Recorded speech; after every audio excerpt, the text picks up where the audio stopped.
Hello, everyone. Hello, hello. Hello, hello, hello, hello, hello, hello, hello, hello, hello, hello, hello. I am in the train, and also many sirens, and alien buzz, and dogs, and heat. Very many of all these things. But hello, hello, hello, hello, hello, hello, hello.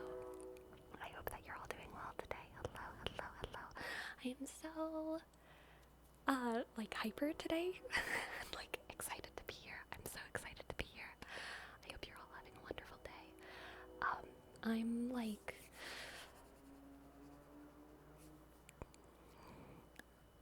I don't know how to say it.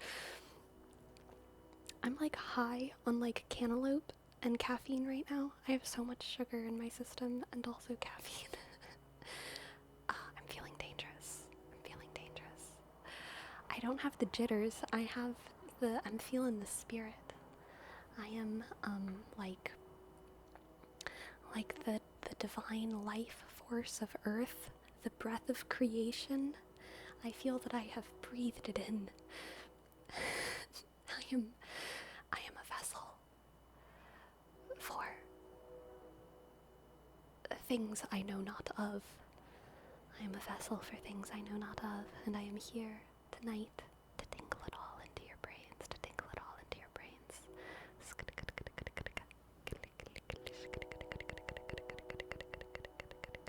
And the trains will help me do it. Okay? Okay? The trains are here to help me do it. So God, my room is very, very hot right now.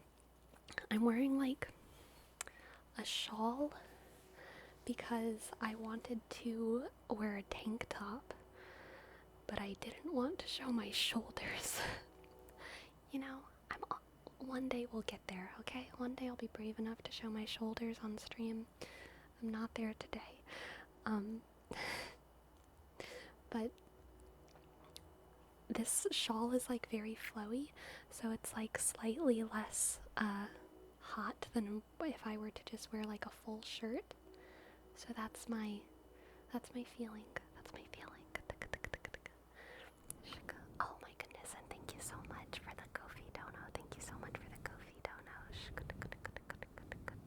Sarah Laws, thank you, thank you, thank you, thank you, thank you, thank you, thank you. Shoulders are too risque. I feel so conflicted about shoulders, right? Because, like, I do not think shoulders are risque, but I know some people do. I don't think anything is risque because I'm not a person of bodies. I think most bodies are just skin, and I don't know, I don't get it. I don't understand.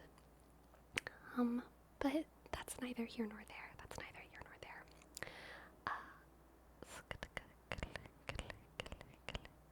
Why don't you wear a 100% cotton t-shirt? Those are very fresh. I'm not fresh enough. I ain't got one. I ain't got a 100% cotton t-shirt in my closet. But were I worried? Wait, not were I worried. Were I to have a 100% fresh cotton tee in my closet, I would don it. Surely.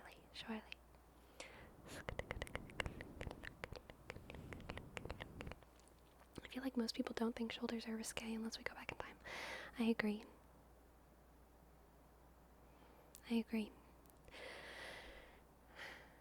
I'll be brave enough one day. Maybe it'll be the day after tomorrow. Maybe it'll be Sunday. Maybe that'll be the day where I reveal my shoulders. It's armpits you gotta worry about? Yeah. That's what I've been hearing. That's the word on the street, ain't it? People going crazy over armpits? That's terrifying. I don't know. Okay. Let's start it off weird. Let's start it off weird tonight, my friends. How do we feel about getting weird?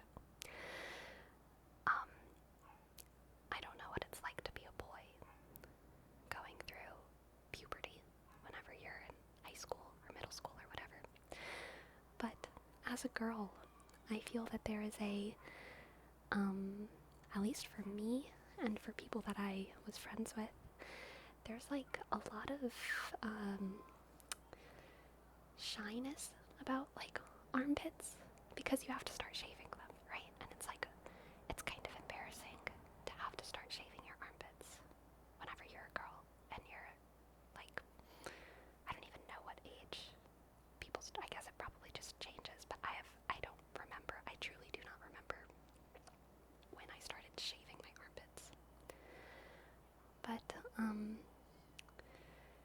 there's like a very big self-consciousness whenever you're a girl in middle school or early high school about both shaving your armpits and about not shaving your armpits. Like, no matter what you do, there's shame around hair existing that you either do something about or you don't do something about, right? And so, I don't know, this contemporary zeitgeist thing that we have right now of like armpits are so sexy, like it taps into like a nervousness for me. Like I'm scared to show people my armpits. I don't know. It's so vulnerable. That's so scary.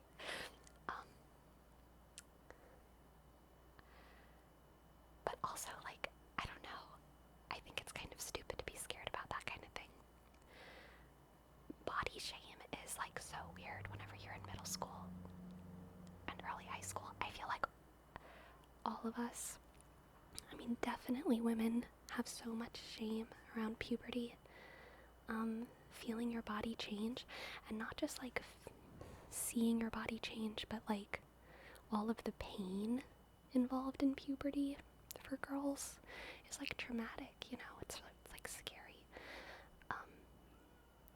And I feel like this is getting a little bit far away from armpits, but where am I going with this? I'm not sure. Armpits scare me. I think that's all I have to say about this. Every time I see a woman show her armpits, I'm like, damn, you are powerful. I'm not that powerful. I'm not that powerful yet. One day, one day, one day, one day.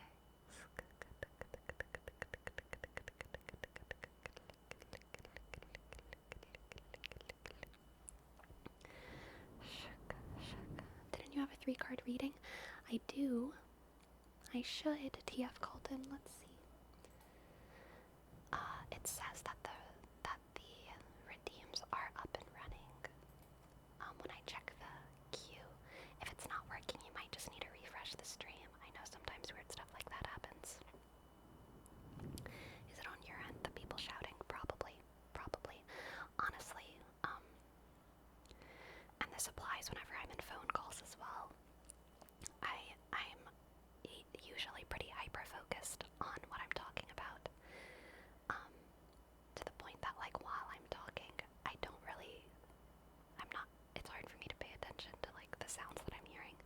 So I didn't notice if people were screaming, but people scream all the time around here.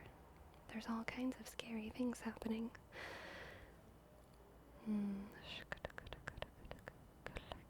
There we go. There we have the 3-card tarot read. 3-card tarot for TF Colton. Let's see. TF Colton, I'm very glad that you are redeeming this.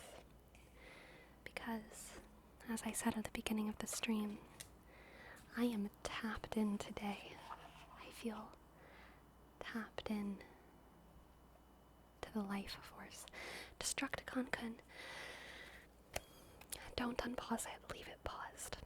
Leave it paused, and I will explain why after this tarot read for TF Colton. You might need to remind me, but yeah, you can leave it paused. Okay. Thank you for asking, though. Alright. TF Colton, TF Colton, TF Colton, TF Colton. What do the fates need you to know today? What do the fates need you to know today?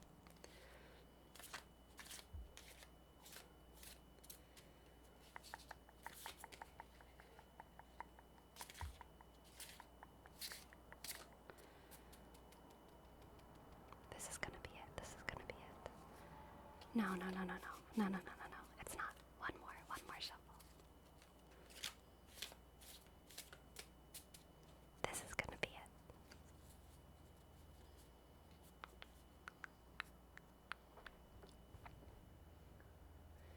We have for you the Colton. Justice. Justice. Justice. Justice. Justice. Justice. Justice. Justice.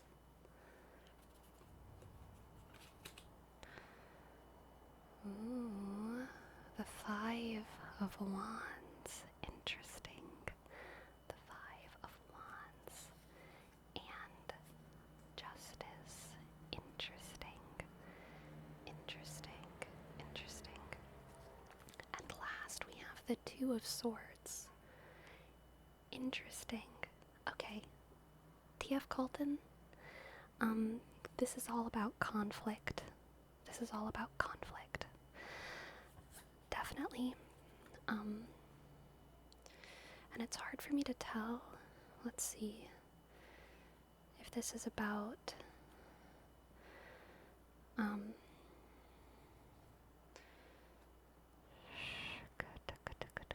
the resolution of a conflict or the beginning of a conflict. I'm thinking about it.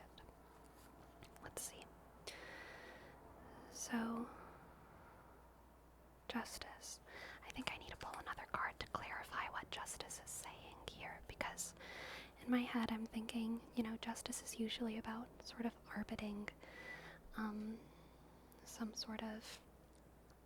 sort of right or wrong, or saying determining reality, not necessarily discovering reality, but the performative creation of reality. That is what a judge does, is they use their words to create law. Justice. And it's also about balance. So seeing justice and the Two of Swords together is interesting, and because the Two of Swords is about two directly opposing ideas that have to battle it out, that cannot exist in the same room together without fighting. And then the Five of Wands is kind of like chaos and battle. So what do we mean by justice? The Three of Wands. Okay, so to clarify justice, we have the Three of Wands, the Three of Wands, the Three of Wands. So we have some fire and some air here.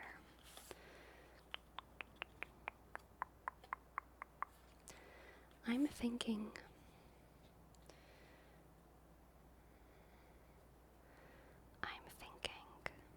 D.F. Colton, that you are caught in the midst of a battle that you know needs to play itself out. You know it has to play itself out, and there is no stopping it. But you can see every single part of it. Like you know exactly the roles that every person in this battle is going to play. You know the steps of the fight that you're involved in. And you also know that there's no stopping it. And it needs to be something that is fully played out until it reaches a natural resolution. But you are correct in your divining, your prediction of how this conflict will play out. You are correct, for better or for worse. And I think that, you can take solace in knowing that this conflict will end, and it will end in a way that is like karmically balanced. And it's just gonna be something that you have to... I'm kind of getting the sense that you're witnessing it and not that you're personally involved, if that makes sense. Also, hello, the Uchi Madera XXX, hello, welcome to the chat. I'm kind of, getting the sense that you're witnessing this battle, that you're not personally involved. And I mean, maybe I'm projecting right now, but I have a very clear story starting to form in my head of you being an older or more mature person in a situation and you seeing people play out your past mistakes, or mistakes that you're familiar with, you know, and you're watching it happen and you're like, I know how this goes. I know how this goes. And you know that were you to interfere, it wouldn't matter. If you were to step in and give advice, then it wouldn't matter because it has to just play out on its own. And I think that with this Three of Wands, there's a sort of peace to it as well. Like, even though you know the other people who are going through this struggle are struggling right now and going through something hard, you know that they're going to come out on the other side safe and okay, and that they might even have the same wisdom that you have now. Yeah, that's what I'm feeling for you, DF Golden. That's what I'm feeling for you. I hope that resonated at least a little bit.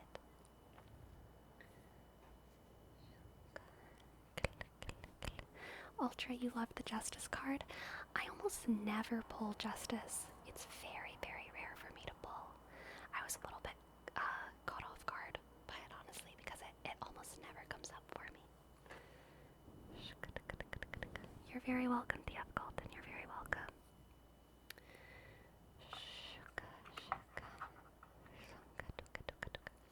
Ultra, do you happen to know what the astrological is it Justice? Is Justice the Libra? Yes. The scales. Yes. Okay, thank you. I have been reminded. That was the question I was going to ask. You answered it for me, DF Golden. Thank you. I was actually wondering that whenever I pulled it. I was like, wow, okay, I'm getting some Libra energy here. And I was wondering if you were a Libra, but I was afraid. I was afraid to ask. This has come up. This is the second time this has come up for me this month. There's someone who I work in close proximity with. Also, my room is so hot. I'm sweating. I'm so hot right now. Oh gosh.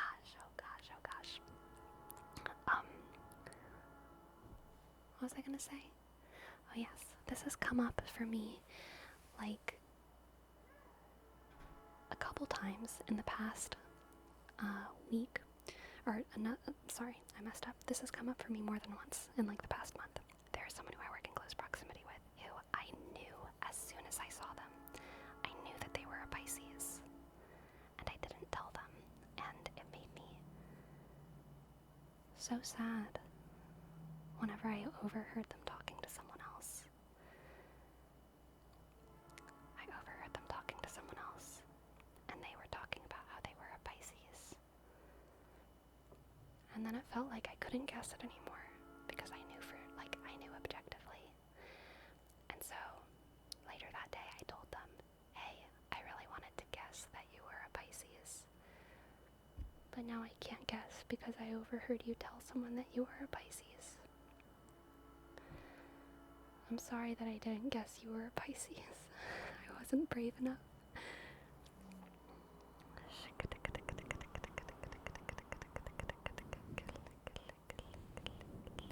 What was the hint that gave it away? With Pisces, it's always obvious. I'm going to talk about this in my How to Love a Pisces video. Oh. So I guess I'll give y'all a little bit sneak peek. Just a short little sneak peek. So there's two things that make it easy to guess Pisces. One is that they literally sparkle. Pisces sparkle. I don't know how to describe it. They sparkle. Every single one of them. They are the sparkliest human beings. I think of a Pisces and I see light pollen. Okay, all of them. Sparkle. Sparkle. We talking Twilight type? Yes. Yes. Yes. Yes. I swear. Every single Pisces has a sparkle. The other thing that makes Pisces easy to identify is that about 80% of Pisces in the world know that they're Pisces and enjoy being Pisces, and so they dress like Pisces because Pisces are just into being Pisces. Not every Sagittarius is into being a Sagittarius.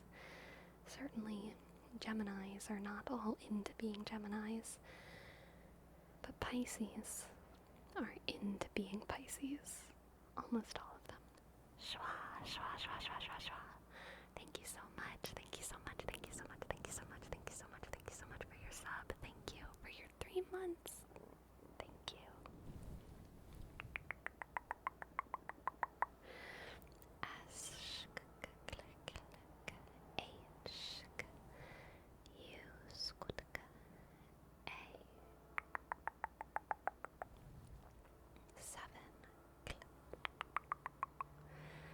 Thank you, schwa, schwa, schwa.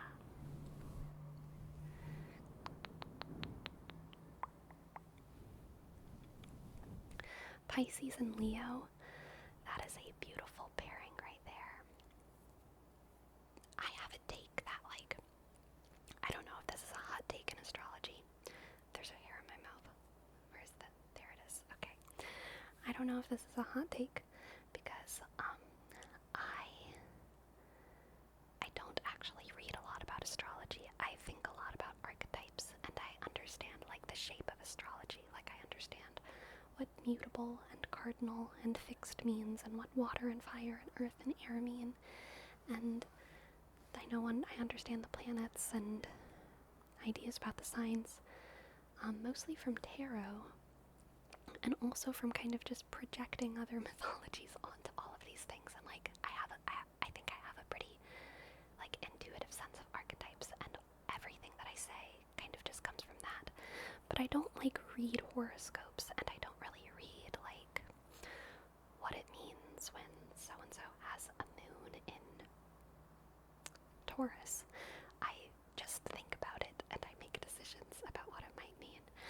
Anthony Bell, thank you, thank you, thank you, thank you, thank you, thank you.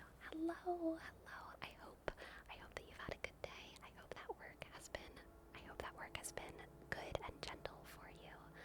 I hope that you're having a wonderful week, and thank you so much for your subs. And you've gifted 2 subs, gifting 2 subs. Thank you, Anthony.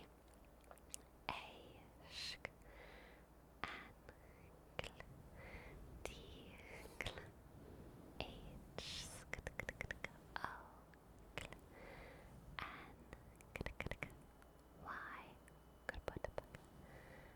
b gl e shk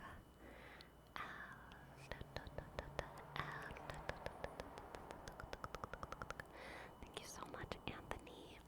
I'm going to give you another name trace because the first one was for you, subscribing. And the second one is for those gifted subs.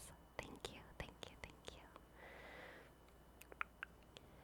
A shk an gl d gl h shk o sk an gl y gl b b b b b b b b e g g g g g g g l sh g g l sh g g sk gl gl gl gl.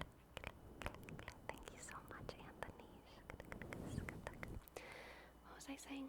Oh yes, I don't actually read too much about, like, what other people say about astrology, but I think that when it comes to sign compatibility, which I know is like a big thing for the astrological world, we have a kip redeem, a kip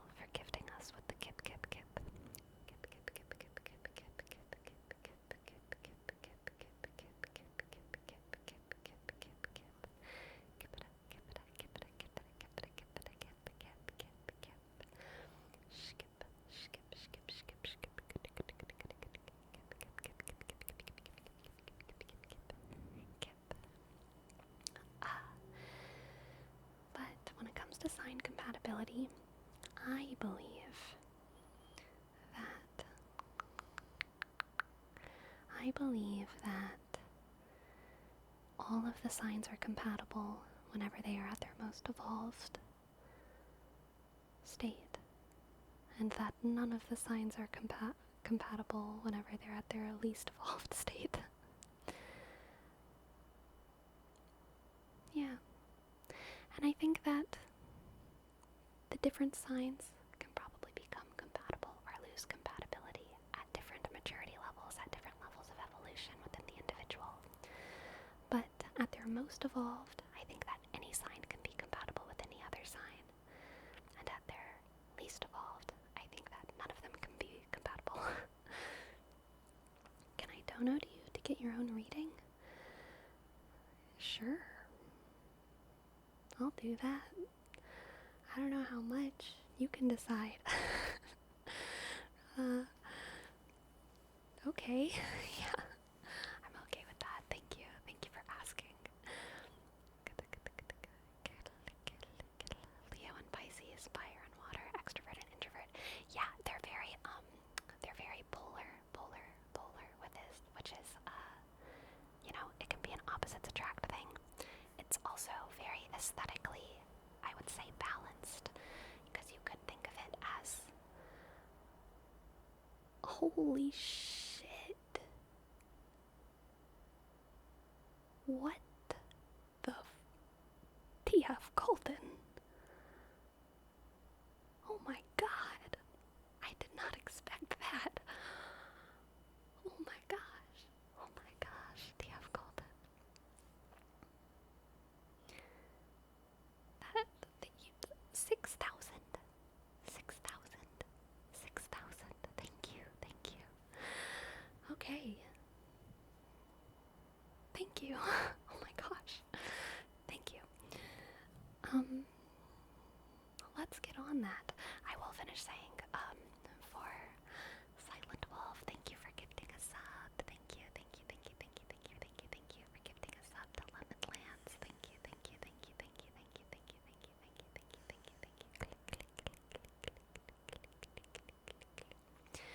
Silent Wolf, ask, I, ask, eek, and kapushk, tisk, w, btk, oshk, l, fsk, o, one. Thank you so much, Silent Wolf. As much as, opposites can sometimes create conflict, I think that having, within a relationship, fire and water and earth and air and moon and sun and all of these things can also it's well-rounded. You have everything that you need to create, a beautiful home, to inspire one another, and to also ground one another, which is very beautiful. Okay.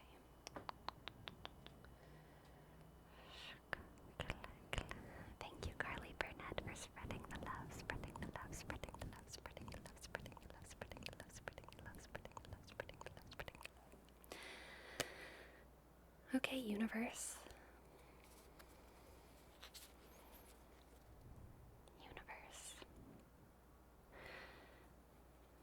What do I need to know right now? What do I need to know? What do I need to know? I'm nervous. It's always a little bit scary doing readings for oneself.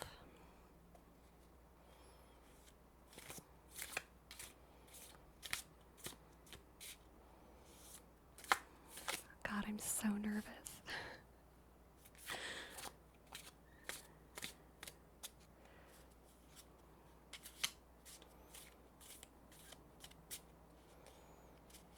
This is it.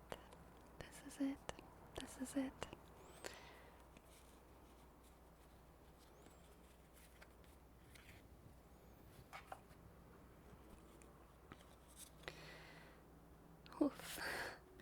Youch. We have the Five of Pentacles. I could feel that. I could feel that a little bit. Oh god.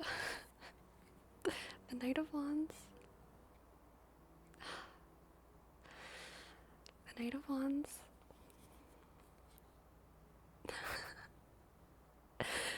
Jesus. And the Three of Pentacles. Okay.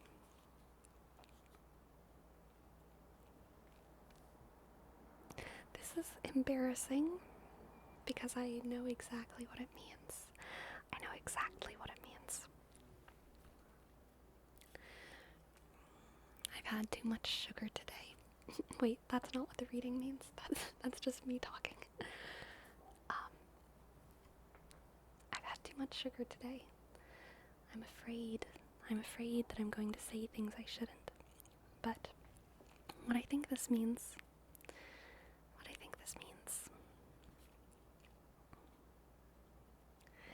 is that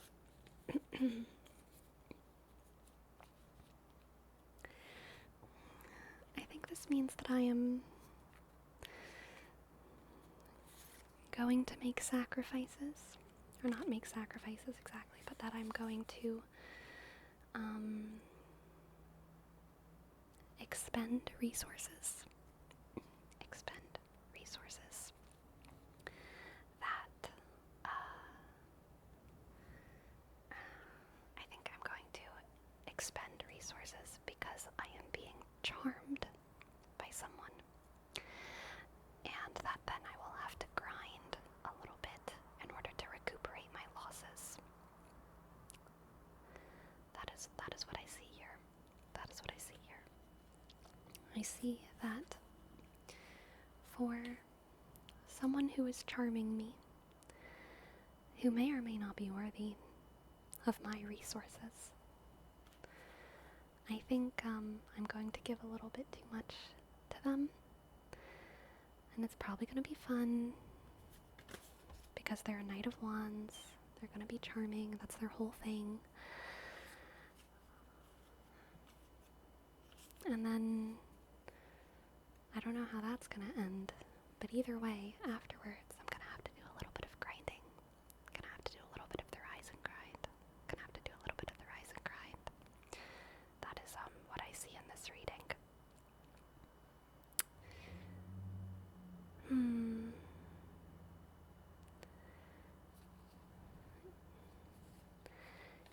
Yeah. That's how I feel about that. That's how I feel about that. We've all been there, flame bait. Yes, exactly. I'm glad that you guys understand. You talking to anyone new these days?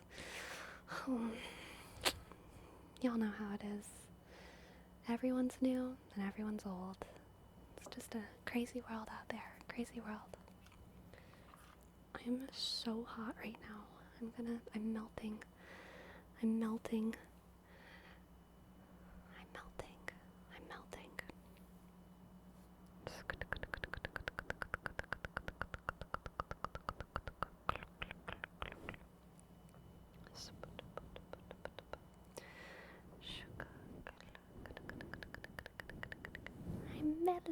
Exactly. That is how I feel. That is truly how I feel. Ugh.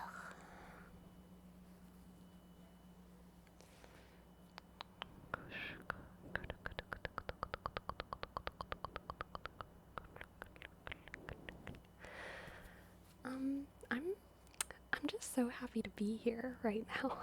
Honestly, this week I've had like a weird week. It wasn't necessarily like a bad week. It was just like a weird week. I feel like I was emotionally very like up and down, and right now I'm up.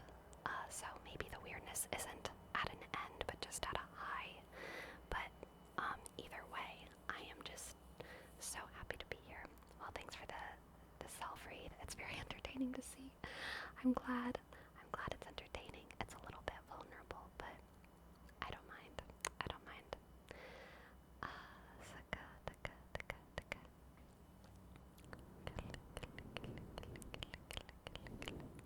Hello, D. Wesley. Welcome to the chat. I do not have an Instagram because I don't believe in pictures. There. Yucky. I don't like them.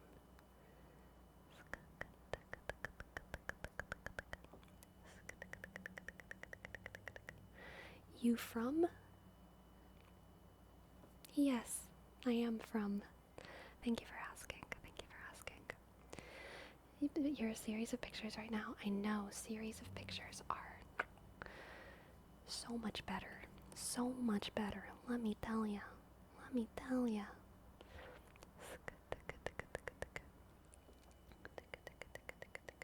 Did you go look at the tarot deck I sent during the last stream? I don't think so. I don't remember.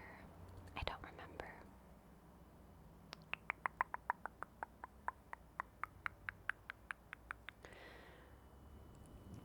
If you're from, then are you also going? We are always going, yes.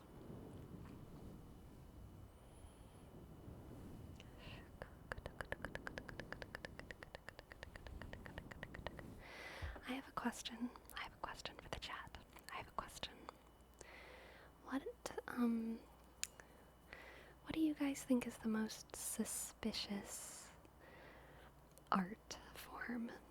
Like if someone says, I'm a sculptor, or if someone says, I'm a photographer, or if someone says, I'm a cinematographer, or if someone says, I'm a visual artist, or I'm an actor, which one is the most suspicious? Which one strikes you as the biggest yellow flag? I don't think any of them should be red flags, but which one to y'all is like,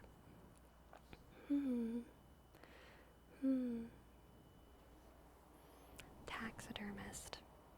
That's a good one. SoundCloud rapper. That's a good one too.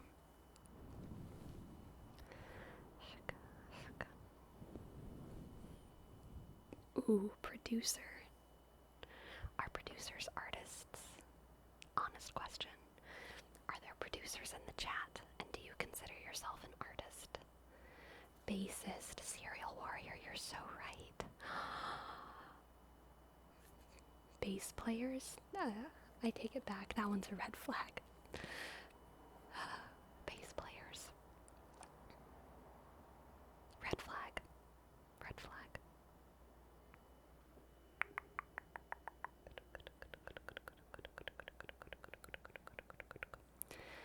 I love sculpture. I like sculpture too. I really like sculpture. Trumpeter? Oh, I like trumpet players. I like trumpet players.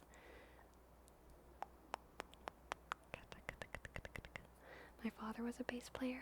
I'm telling ya. Bass players, they're all bad boys, okay? Or bad girls. It's a scary thing. It's a scary thing. It's a big old red flag. It's a charming red flag, but it's a big old red flag. You gotta stay away from them bass players, let me tell ya. Let me tell ya. Yeah, see, drummers are also often bad boys, but they're like, I don't know, they're not as bad. There's something more grounded about the drummers. More grounded about the drummers than about the bass players.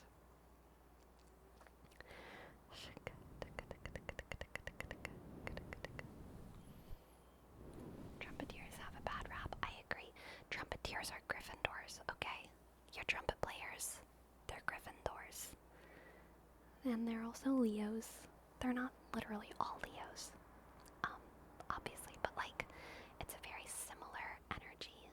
Leos and trumpet players and Gryffindors. And for a lot of people, it can just be a little bit too loud to be in a room with a Leo or a Gryffindor or a trumpet player. But I think that there's a lot of love that we should have for the trumpet players, because sometimes you gotta have that fanfare. You gotta have that fanfare. I played French horn. French horn, Hjiighh. That is a good flag. that is like a green cyan, sea green flag of welcome and home. French horns speak to the heart. French horns speak to the heart.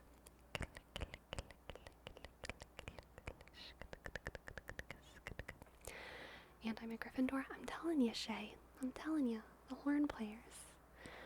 I will say, I think French horn rests on the sort of overlap between Gryffindor and Ravenclaw. For sure, for sure, for sure, for sure. French horns can be Gryffindors or Ravenclaws. They can be either or.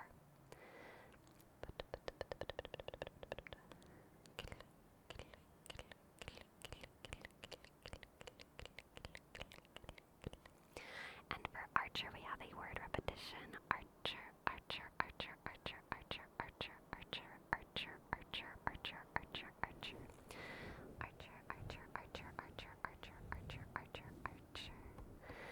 Archer, archer, archer, archer, architecture, the architecture of archer, the architecture of archer, the architecture of archer. Archer, archer, archer. Archer, archer, archer, archer, archer. Archer, archer, archer.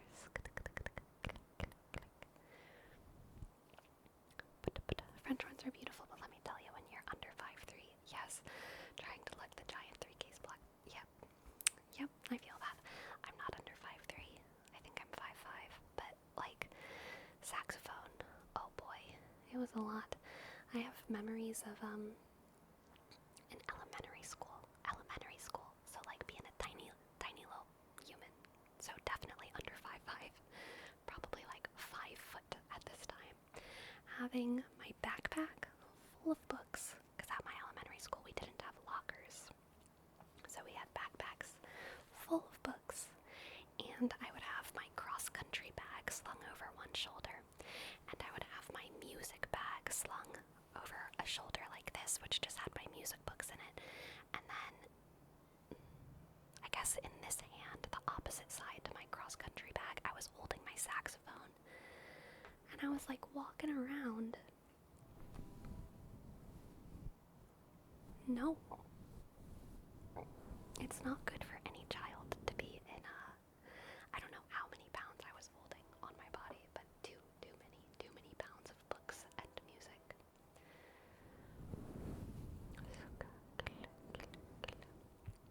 A Virgo who plays saxophone. Yes, absolutely.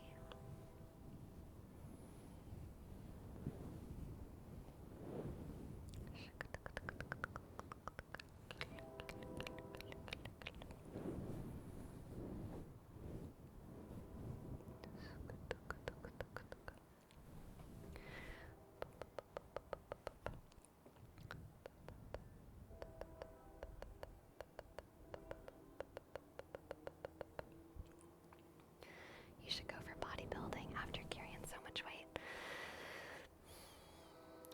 No. I didn't do that. I just struggled.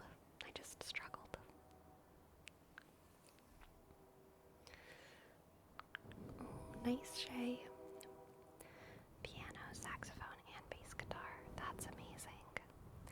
I play a little bit of piano and saxophone and ocarina and ukulele. I think, honestly, ukulele is a fair yellow flag. Like, same with ocarina. The instruments that a lot of people use just for social participation in something rather than like an actual genuine musical interest in playing them. It is a train. I live among the trains. Those things can be yellow flags. Like, especially as someone who's like femme presenting. If someone who is femme presenting plays ukulele, fair yellow flag, you know? It's not a red flag, I would hope. That were I in the presence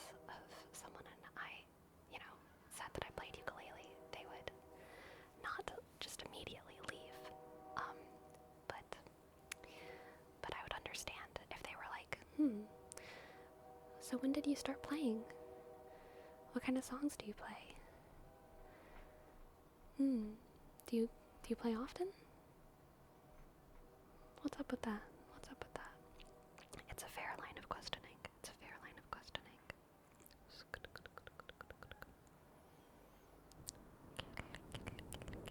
I want to learn the kalimba. I also have a ukulele, but I suck at it. I want to learn because they're so cute, but my fingers don't cooperate.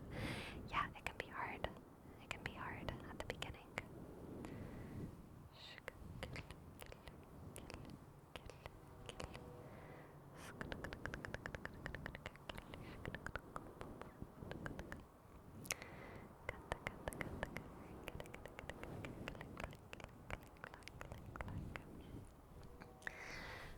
Exactly, Cord. I would understand if someone were to ask those questions. Do you know French? Baguette? No. No. No. I do not know Francois. Francois. Hello, Retroside. Hello, hello. Welcome to the chat.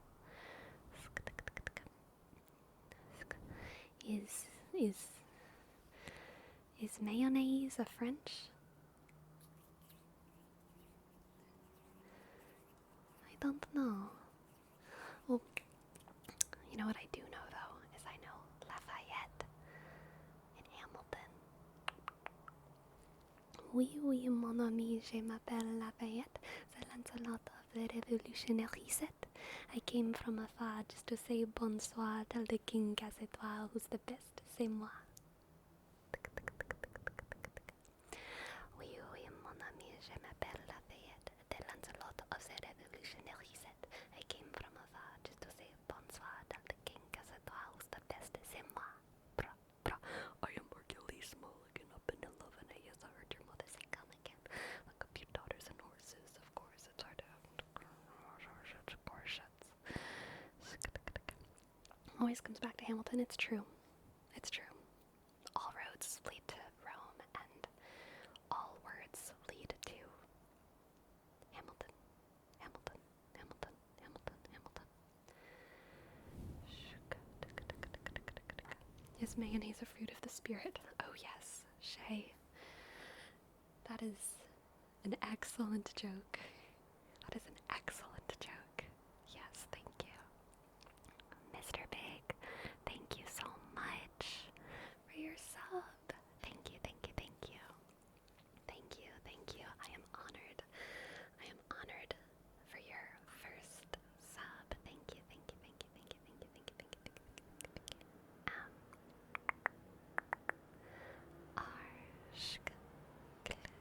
B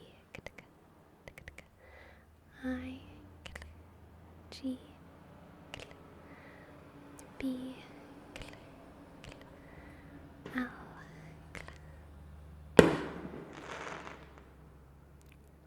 Apparently that's still happening. C K D A D D Y. Thank you, thank you, thank you, thank you, thank you, thank you. Thank you, Mr. Big. Thank you, thank you, thank you, thank you. And Michael Phillips as well. I don't like that. Why is that? It's July 8th, y'all. What is happening? It's July 8th.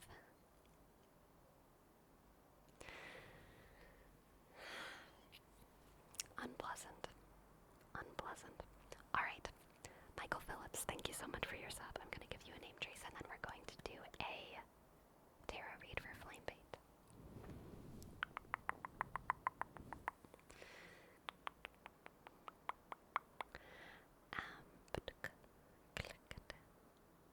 Isk C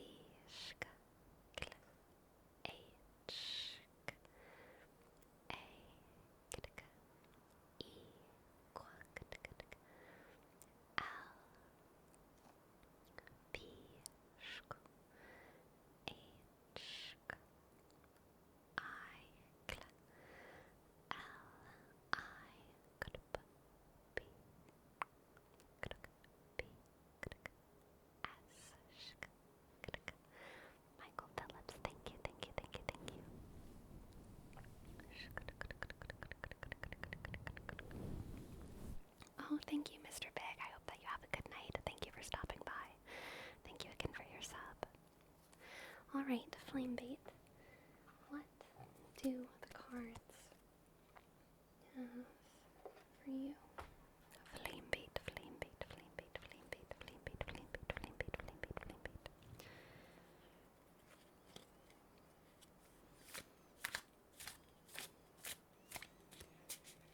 Flame bait, flame bait.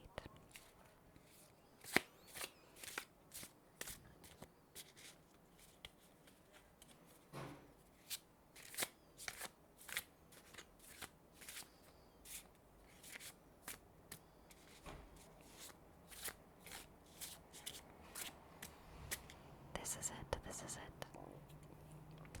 Jamie! You're changing my glasses just before the tarot read.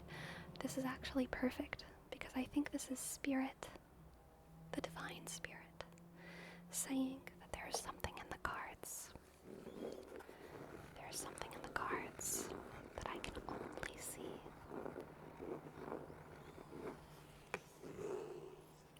with the right pair of glasses.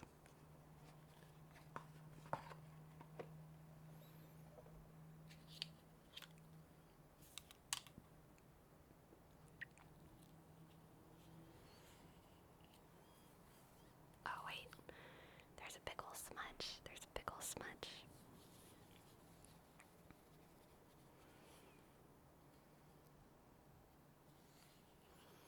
It has been a long time since we had this redeem, y'all. It has been a long time. Now, let's see for flame bait what the cards have for you.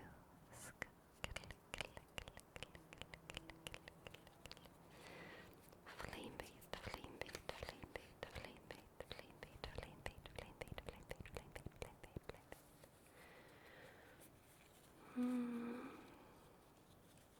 Okay.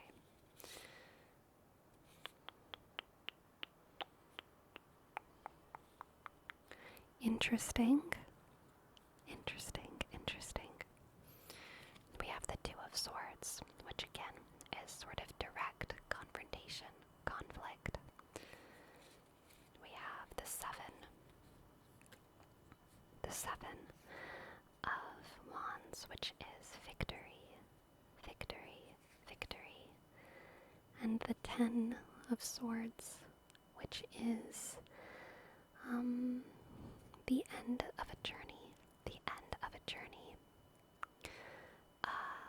Usually after a very, very hard fought battle. So all of these go together extremely well, extremely well. The end of a hero's journey. I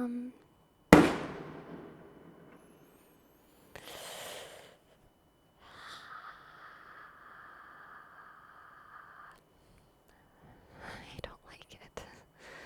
It's July 8th. It's July 8th. Okay, it's fine. It's not really the end of a hero's journey. It could be, but it's kind of the end of a first arc. The first arc of a hero's journey, which usually ends in not a complete fulfillment or fruition. It ends in a satisfying end, but a knowledge that there's been great loss, and there's a sort of tiredness to it, exhaustion, sometimes death. So, what I'm seeing here is that, flame bait, you are going to emerge victorious from the conflict that you are involved in. But I don't think that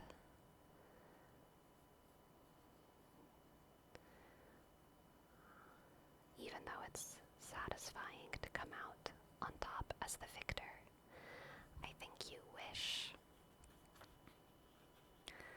that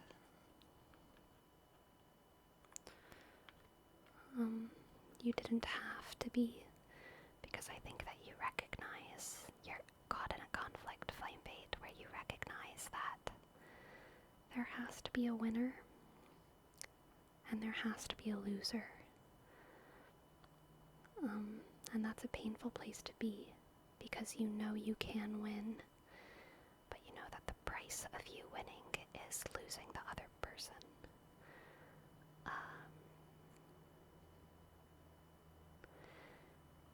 And I kind of want to pull an advice card for you or something, because this is a little bit sad. But I'm feeling like you see this sacrifice coming, and like the fight is almost something worth preserving, because at least it's not the victory and the death, that the fight is something precious. Risa, oh my goodness, thank you so much. Thank you so much for this. Thank you so much for this raid. Hello, welcome raiders. Welcome everyone. Welcome. Hello. Welcome. Welcome in. Hello everyone. We are doing a tarot read right now for Flame Bait. But hello. I'm so glad to have you all here. I'm Sleepy if you don't know me. And I make ASMR stuff. Hello.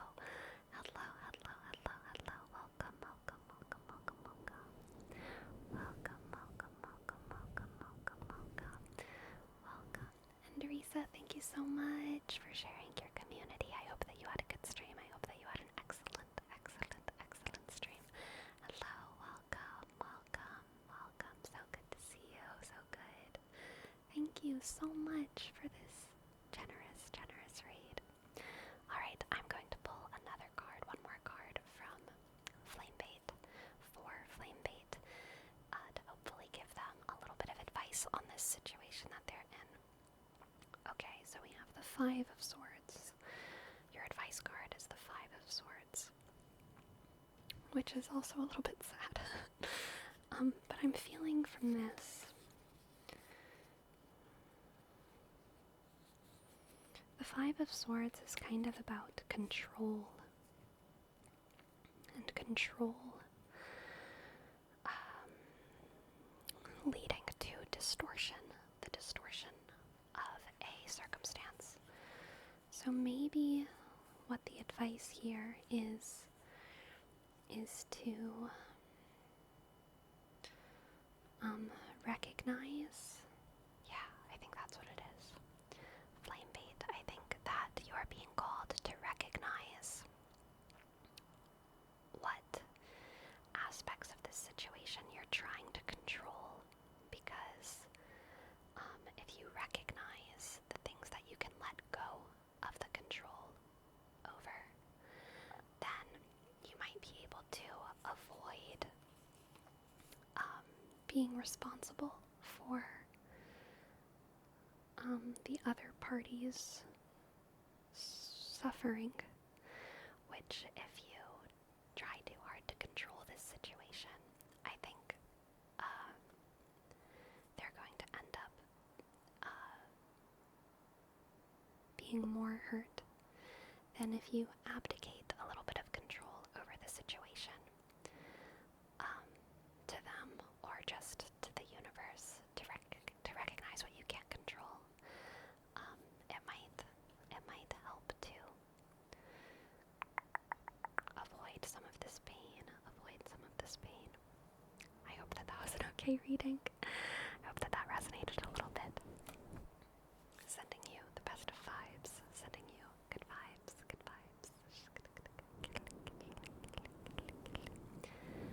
I have the book The Art of War, and everyone has it as a super technical intelligence in the assembly of the saints, where the most powerful men in the universe are.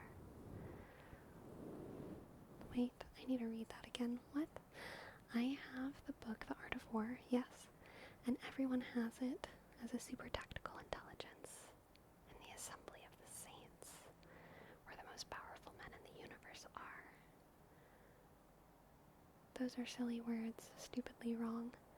I'm so sorry, Hjiighh Madeira. I don't understand what that means. I don't know if you're saying your words are stupidly wrong, or I'm not sure where the words begin to be stupidly wrong in that statement. The art of bore. Hell yeah, based. That's what it is.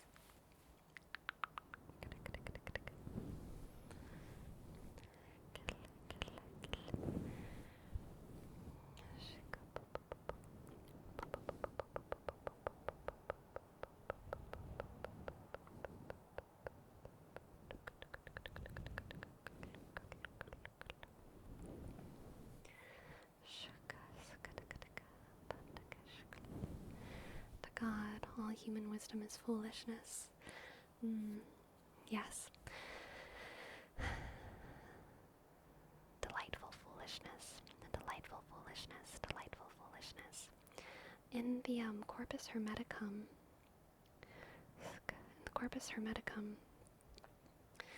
this is not orthodox, but there was something that I was reading today that I just thought was really beautiful, and it's towards the beginning of the Corpus Hermeticum. I think it's in the first book, but it was that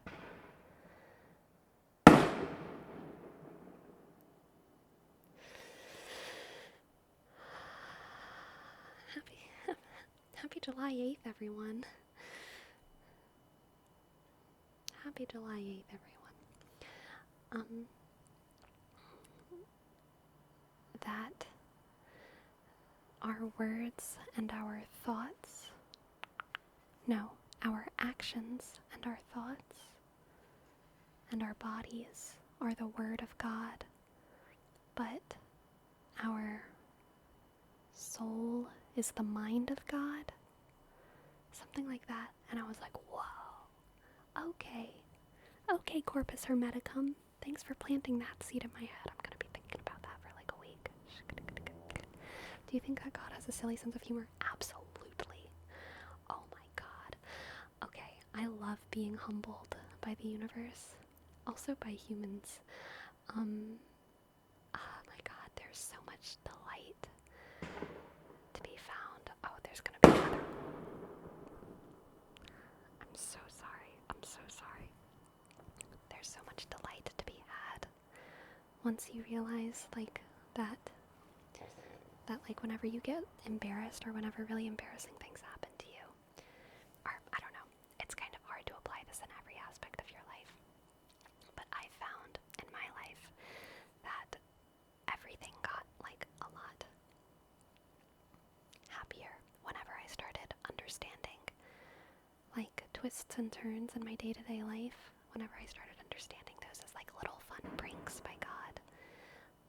Not necessarily to test me or anything so big as that, but just to keep me on my toes a little bit, to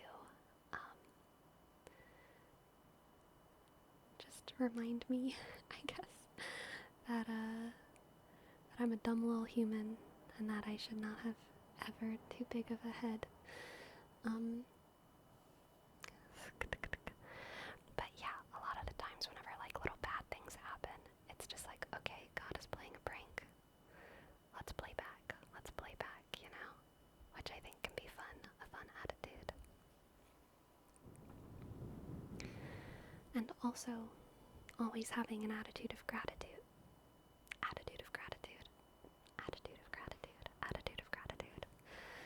Towards even the little pebbles that get stuck, or that our feet get stuck on, or that we trip over. I think is helpful for me.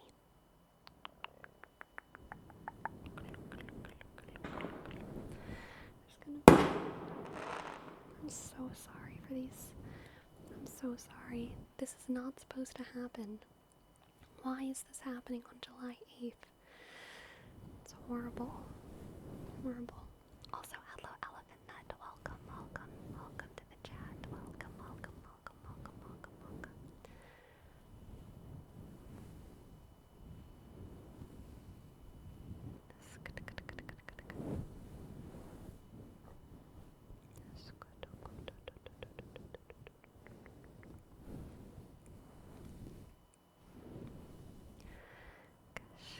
I like watching animals, birds especially. They get it. They didn't eat the fruit. Yes. one of my favorite renditions of the story of Eden and Adam and Eve creation is in the book Ishmael. It's gonna happen again. It's gonna happen. There's gonna be a loud one. There's a quiet one, and then there's a loud one. It happens every time. I'm so sorry.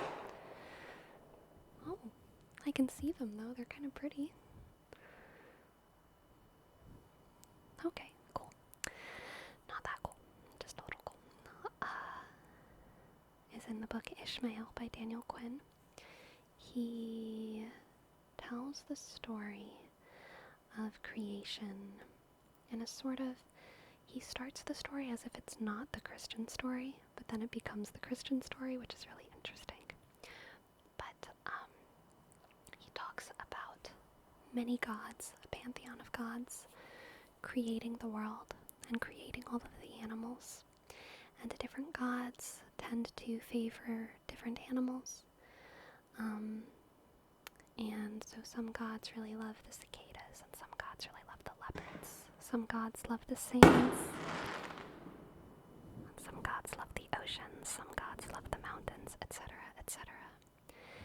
And the gods begin to argue with one another about how to decide which populations should thrive and which populations should dwindle with the turning of the seasons.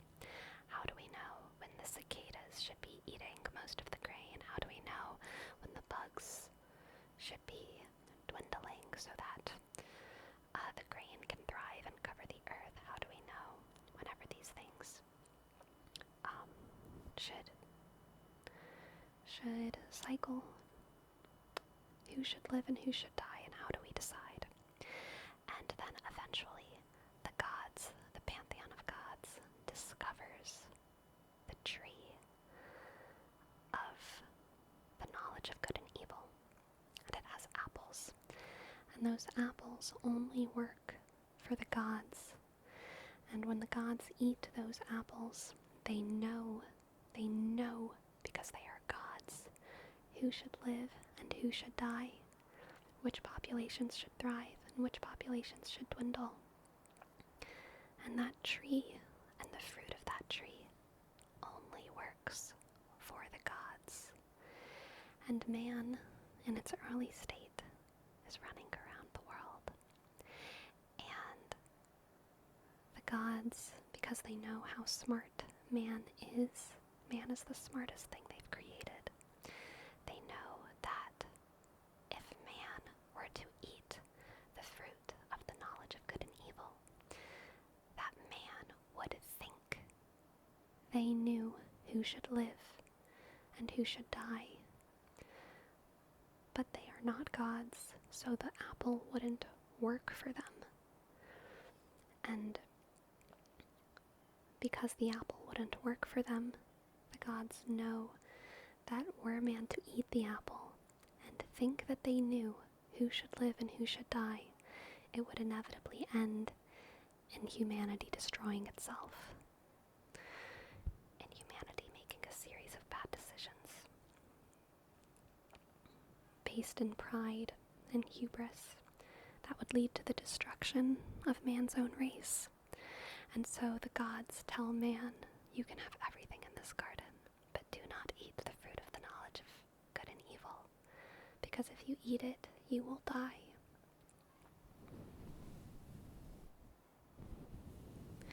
And of course, they eat it.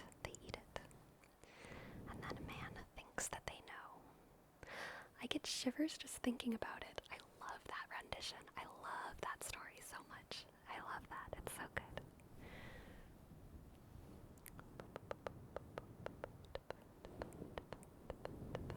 Brain go boom. Exactly.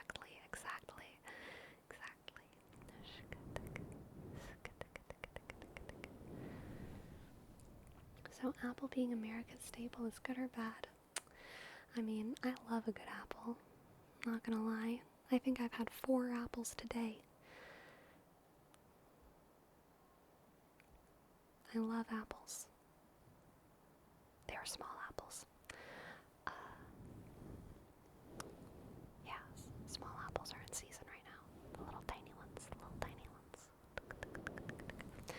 a lot of apples? You betcha.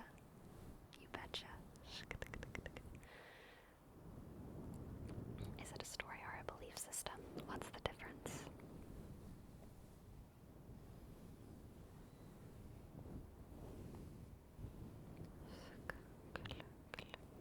We do think we know and we can't possibly. We're only limited mortals. Yeah. Yeah. It's difficult. It's difficult to know what we are allowed to know and what we are not allowed to know. And if we think we know things, humans are smart enough to think we know everything, but we might not be smart enough to know a lot of things, you know? We can imagine knowing. A bear probably can't imagine knowing the story of creation. Humans can imagine knowing the story of creation.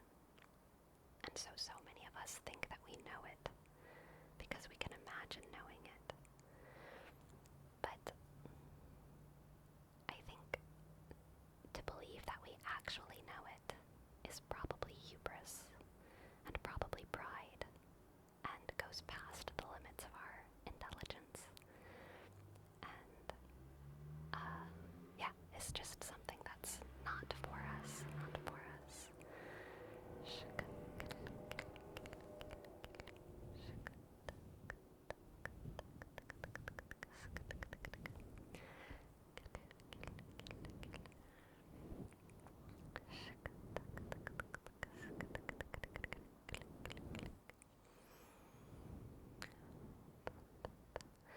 Stanley Boo said, no need to apologize, you're right on time, you're right on time.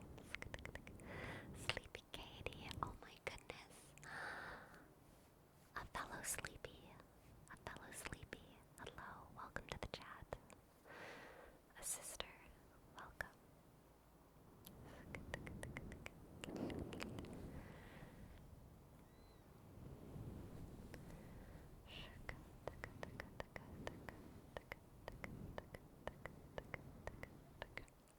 They're multiplying now, twins. Starting to feel Shakespearean.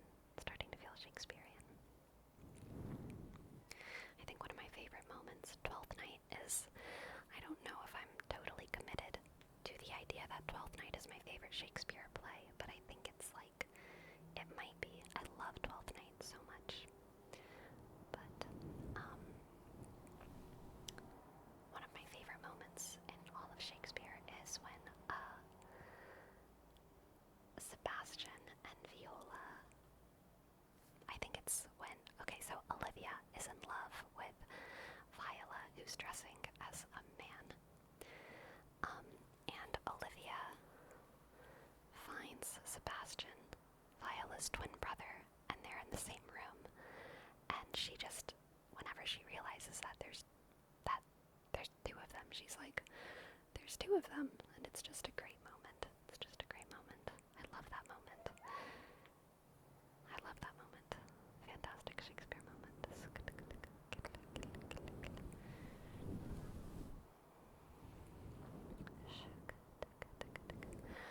Riley Roses, thank you so much. Oh my goodness.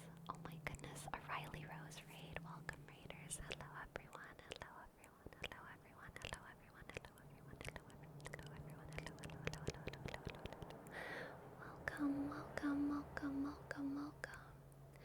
Welcome everyone. Hello Riley, welcome to the chat, welcome to the stream. I hope that you had a good stream. Thank you so much for sharing your community with us. Thank you so much, Riley. Hello everyone.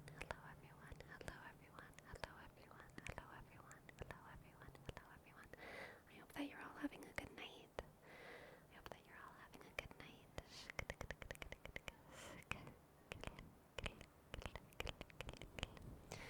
We're just chilling, making some good tingly sounds. A super amazing charity stream and wanted to spread the love. Oh, that's excellent. I'm so happy for you.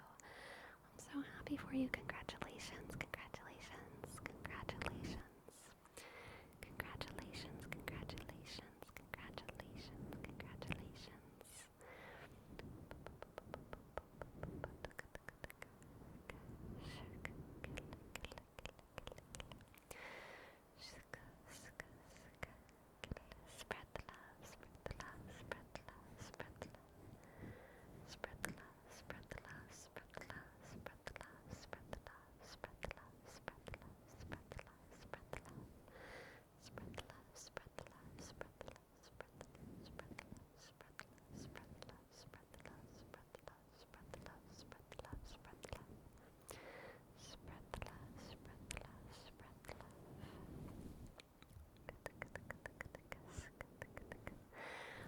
welcome everyone. We have had 2 big raids tonight, and I've just been babbling about, like, I don't even know which art form is a red flag or a yellow flag. And what humans can know or are allowed to know.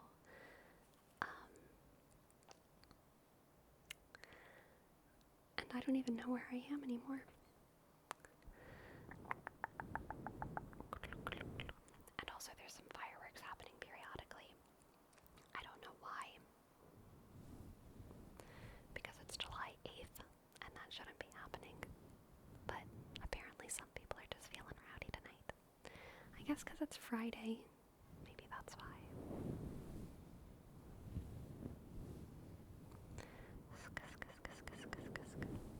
Hello, Fat Metal. Hello, Fat Metal CS. Good morning. Good morning. Good morning. Good morning. Good morning. Good morning. Good morning. Good morning. Good morning. Good morning. Good morning. Good morning. Good morning. Good morning. Good morning. Good morning. Good morning. I think it's a major red flag when someone's a streamer on Twitch. Dude, no joke. No joke. I'm like, it's not a secret that I stream on Twitch. Like, I tell the people in my life. But also, like, I'm very guarded about it. Like, whenever I tell people I'm a Twitch streamer, I'm really observing their eyes and their body language. Because I know that it's like I mean, a lot of people just have no idea what Twitch is, so they're like, what's that, you know? But a lot of people are like, oh, what do you do? What do you do? What do you do? And then when I say I'm an ASMR streamer, they're like, oh, what do you do? and then I'm like, I try to keep things pretty wholesome. We do poetry nights, and we talk about like all kinds of things and like history. And it's a really I try to make it a good space. And then inevitably, after I say that, which is generally what I say, they say, you try? You try? What does that mean?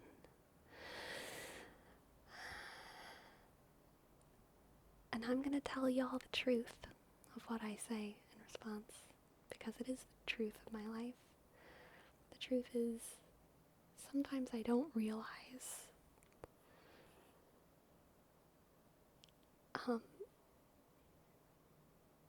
until like as I'm doing something or after I'm doing something, like, oh God,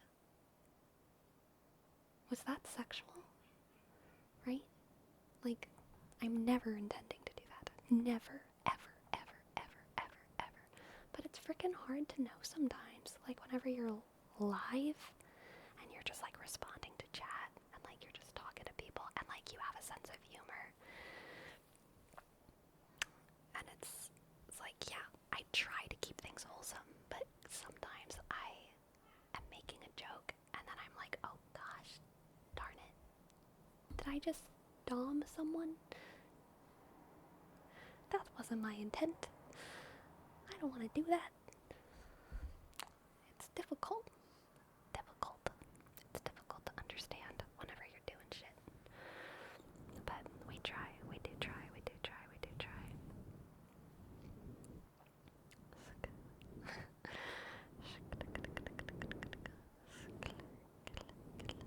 LOL, I actually don't. It would be very funny to answer that though and watch the person's expression. Yeah, for sure. Yeah, exactly, Elephant Nut. All of y'all, stop it. Don't let me dom you. Okay? I don't want to be your mommy. Don't let me be your mommy. No, just don't let it happen, please. Don't let it happen. Don't let me be your daddy either, okay? It's not my wish. Let me be your ASMR artist. Let me give your brain a tingle. Okay? That's all I want to do for you. Let me give your brain a tingle.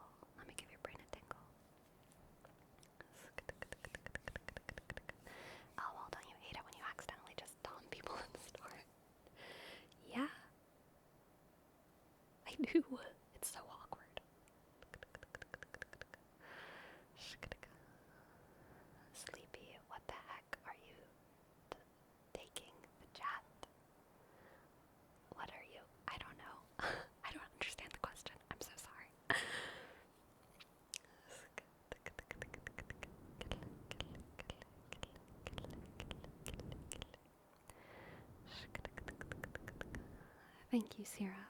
That's exactly what I need. Thank you, thank you, thank you. Oh gosh.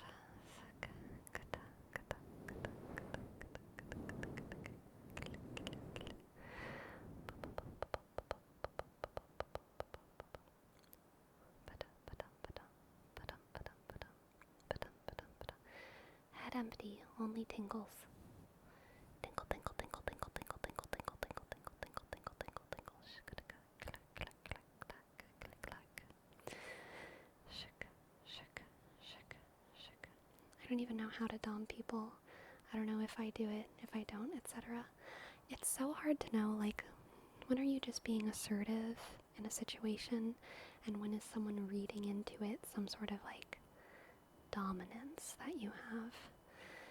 And it has so much to do with the other person, or the other people, or the actual power that you have in the situation, as opposed to, like, the power that you're just asserting with your, like, body language or your words, you know? It's, like, complicated, and it's hard to know. It's a difficult thing to navigate, always.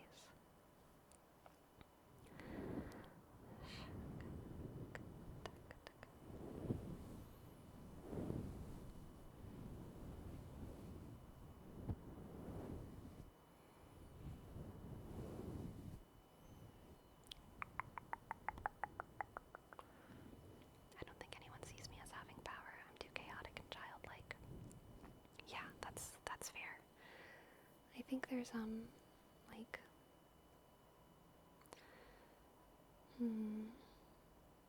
I think for me it just depends on the situation that I'm in.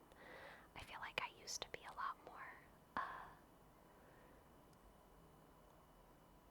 resistant against ever taking too much control over a situation. But like as I've gotten older, I feel like sometimes people annoy me and I just have to take control over a situation.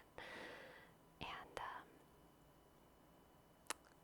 if I really believe that in a moment, like if I believe for some reason that I have to take control over a situation and then I act on it, then I feel like it happens pretty naturally.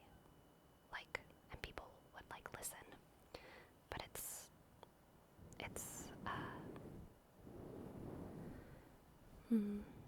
it can be weird. It can be weird. Yes, elephant nut, as much as we want to control how we're perceived, there's always people who will just read what they want out of you. Completely, completely, completely, completely, completely, completely true. It's on them, not you. I hope.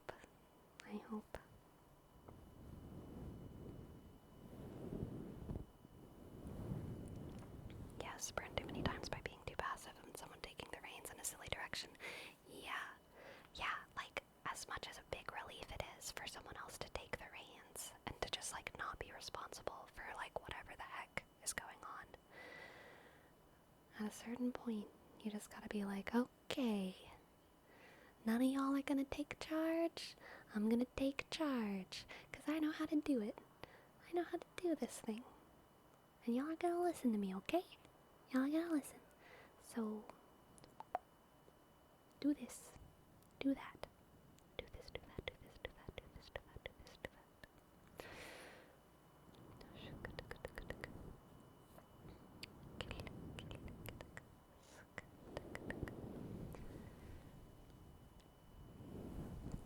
I don't like taking charge, but sometimes you have to if anything is gonna get done. Yep.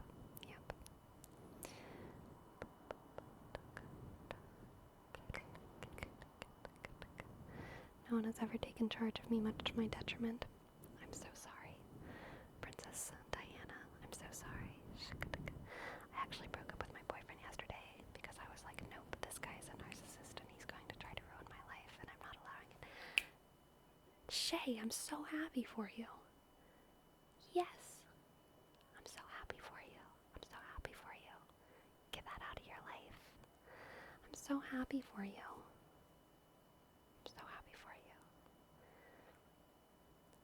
I'm so glad that you did not have to live in a life that was ruined by him. And I'm so happy that you get to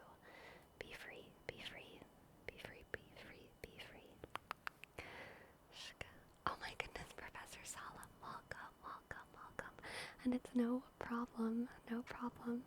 I think, yeah, I've like watched your streams for a long time, but I like never followed. I don't know why, because I definitely was like familiar with you in this space. So I understand. I totally understand.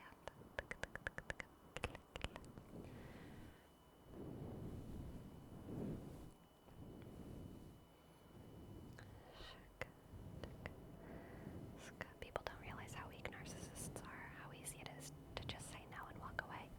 It's true, it's true. Setting boundaries and like leaving situations is so scary. It's so scary. Especially like if you're someone who's been socialized to not do that. But whenever you do like say no and stop someone, there's not too much that they can do like to stop you, you know what I mean? Like if they're a half decent person, which most of us, I have a feeling, there are, you know, abusers who will like literally physically trap you in situations, and those are nightmare situations, right? But for the most part, whenever we like make mistakes in relationships, the people that we're with aren't like evil. They're just people who we should not be in relationships with. And so if you say no to them, and if you leave, they're not gonna hurt you. They just have to accept it, and you're gonna be okay. You're gonna be okay. Oh my goodness, an RV in the mountains. Gosh, that's terrifying, Shay. I'm so sorry. I'm so sorry. Yeah, it's hard to say no to people that you like and people that you love. I feel like both women and men are pretty fairly socialized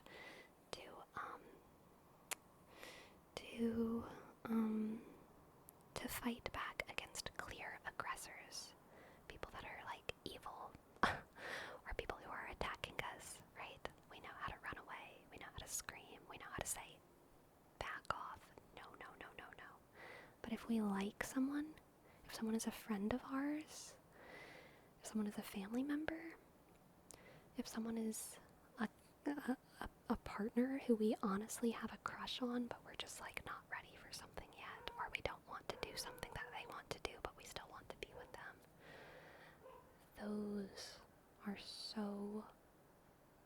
Those situations are so difficult to navigate, and no one is really taught how to handle them, I feel like. And I mean, I don't really know how to handle them. In my life, I've just found that usually being honest is always the best thing. Like just saying how you feel. If you don't know what to say, if I feel unclear about my feelings, I'm like, I feel unclear about my feelings. I feel very anxious right now, and I don't know what I'm feeling right now. And it can probably come across as a little bit neurotic or crazy, but you know what? That's probably better than putting myself in a situation that I don't want to be in, right? But I don't know if that's the best solution. I think probably it depends on the person, and it's something that we just gotta figure out in our lives with our partners.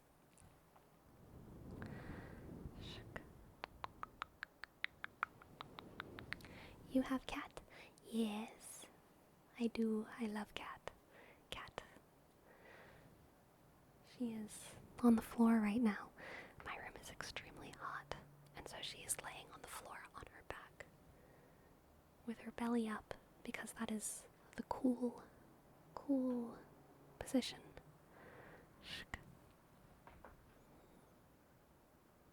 She looks very peaceful. She's very cute. Very cute, very cute. One thing that's kind of interesting is that my friend is very quiet and can just seem sort of submissive, but he's actually a very low empathy narcissist when he doesn't get what he wants. It's a weird dynamic because you see people thinking they can fix him. Interesting. Yeah, that's interesting.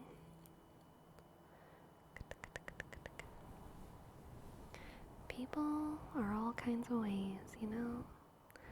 All kinds of people out there. All kinds of people out there.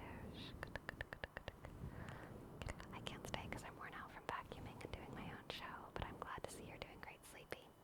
There's no way the Twitch board will not approve your application at this rate. You're gonna get that check mark. Thank you, Professor Solemn.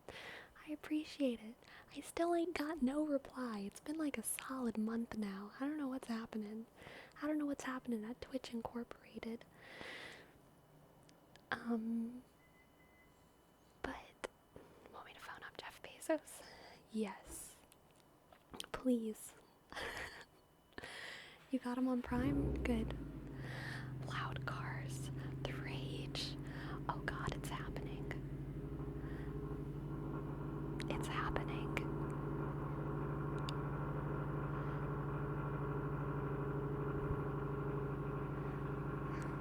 God is playing a prank. God has put me in my place.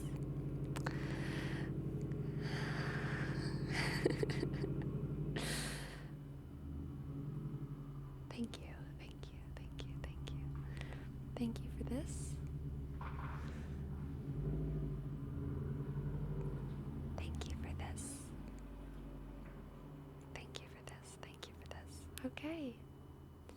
We got through it. We got through it. We got through it. Hey, can you do uwu, please?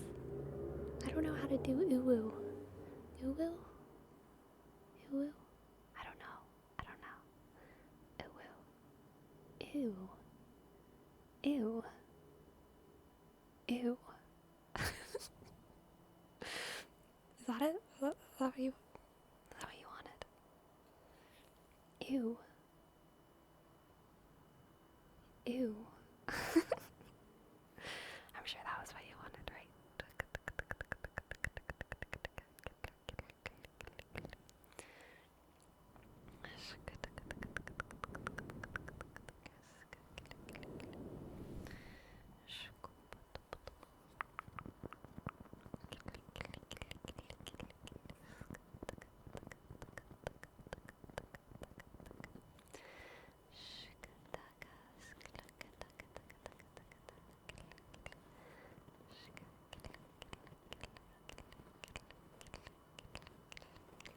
I have a question. I don't know how Twitch works.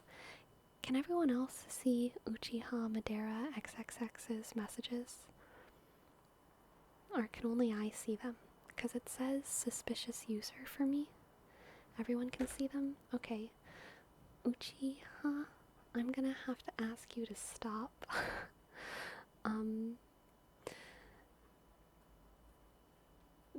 Because it's a little bit distracting and unrelated to what we're talking about. If you don't stop, then we'll probably time you out or ban you. Yeah.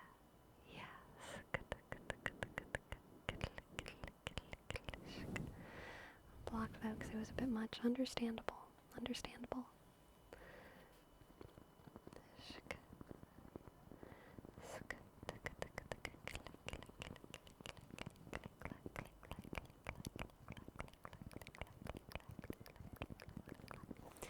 I read the prologue to Rhythm of War today by Brandon Sanderson.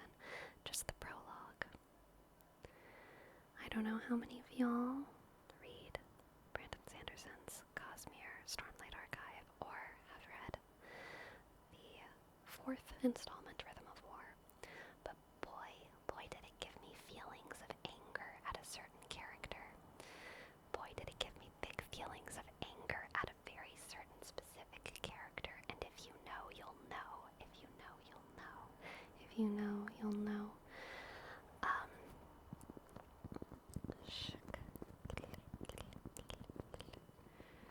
I'm still reeling a little bit from it, honestly.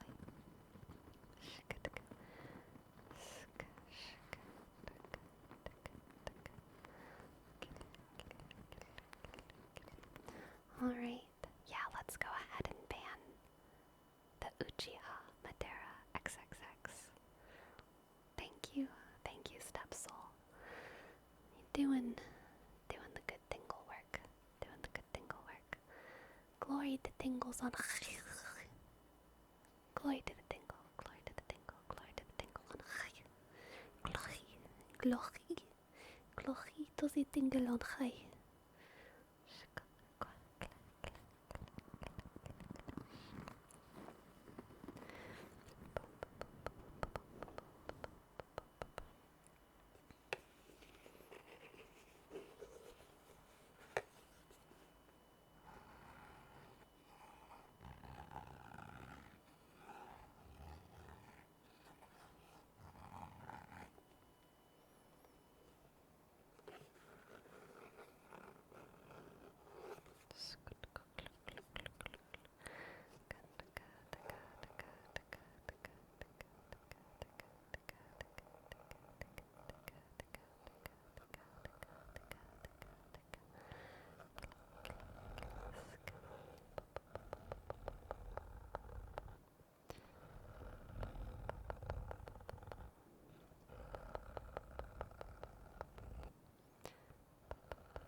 Halfway through Words of Radiance and it's great.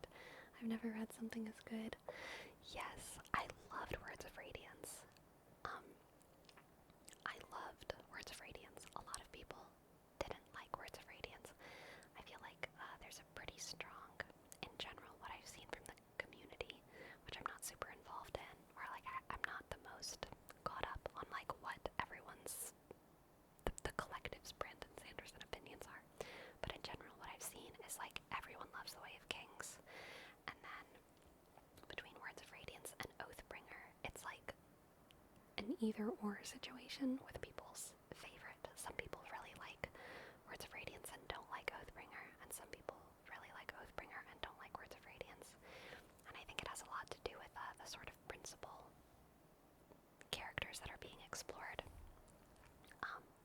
Way of Kings is mostly exploring Kaladin. Words of Radiance is mostly exploring Shallan. And I don't want to spoil things, but Oathbringer is mostly exploring someone else. And, so, yeah, I think it has a lot to do with just, you know, those specific characters.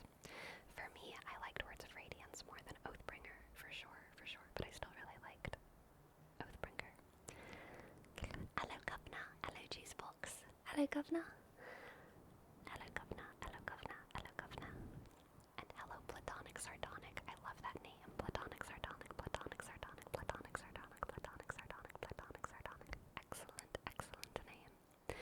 Welcome to the chat. Welcome to the stream.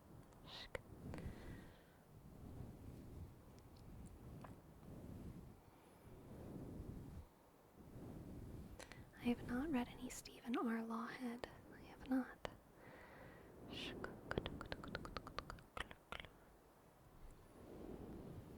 Ooh, cool. Thanks for keeping it spoiler free. Yeah. I do try my best. I do try my best. You can probably guess, frankly, but I feel like on principle I should keep it spoiler free.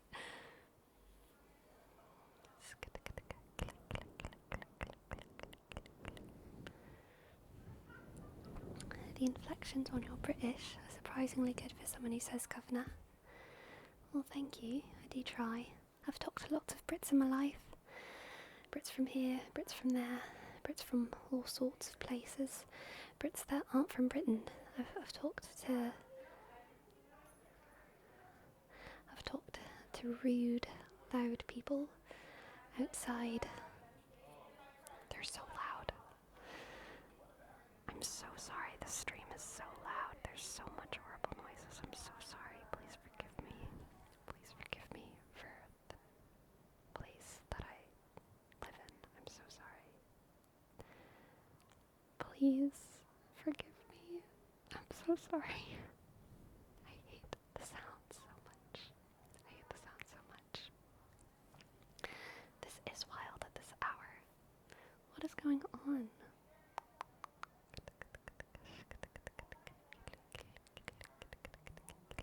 The King Raven trilogy and the Bright Empire series. I've heard of those.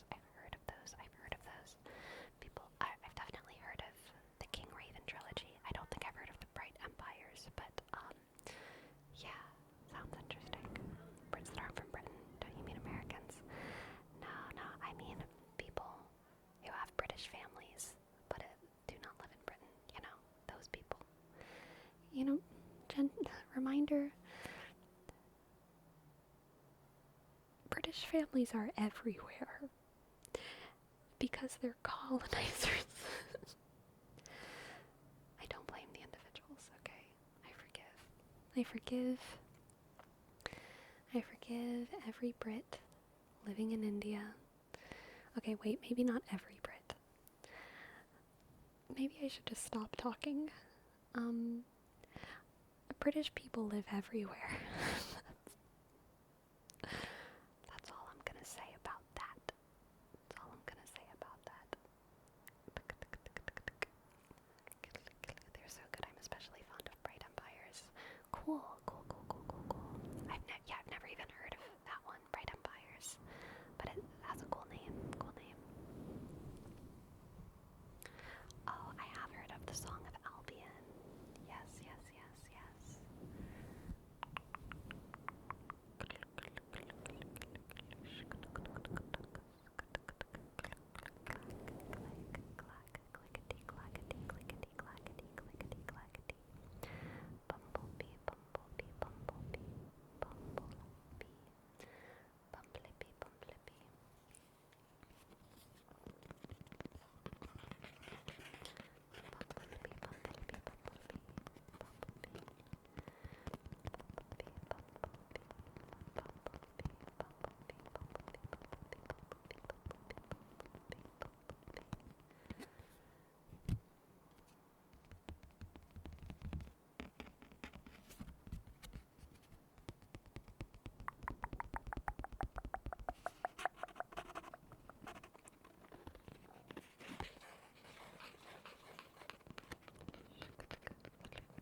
When did you start streaming? 45 ago. 45 ago is when I started streaming. 45 ago.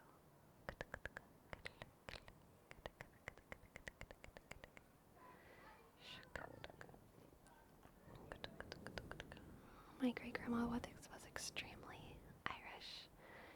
She was born and raised in Ireland, used to tell me stories about her life. Definitely sweet old lady vibes. Oh, that's wonderful. I love old people. Old people just are good, I think. I think old people are a essential good, as are babies. It's all the people in the middle who you can be a little bit iffy about, right?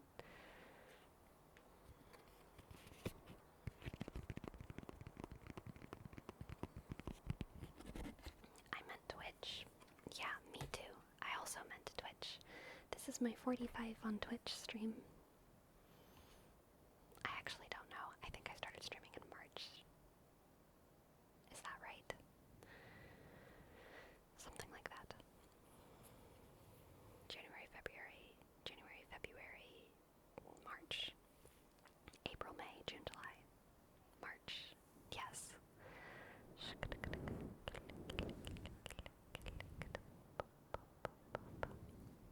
Not all home, but I hope you're well. Hello, Sinjobe. Hello, welcome. Always good to have you.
you think your partner application got stuck somewhere? I don't know. I have, I got a reply whenever you apply for partner. You get a email that says, like, don't reply back. And it's like, we received your application and we'll get back to you within 2 weeks. And that was, about a month ago. So, we'll see.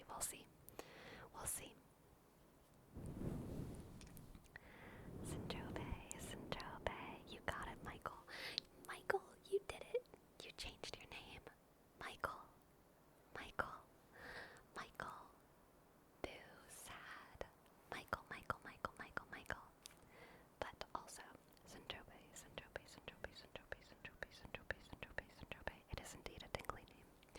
Sinjobe.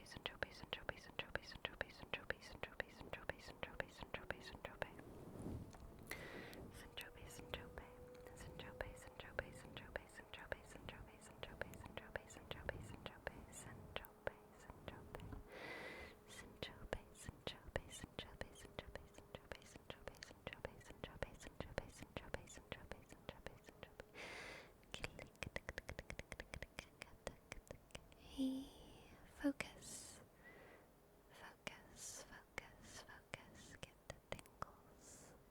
Get the tingles. Right over here.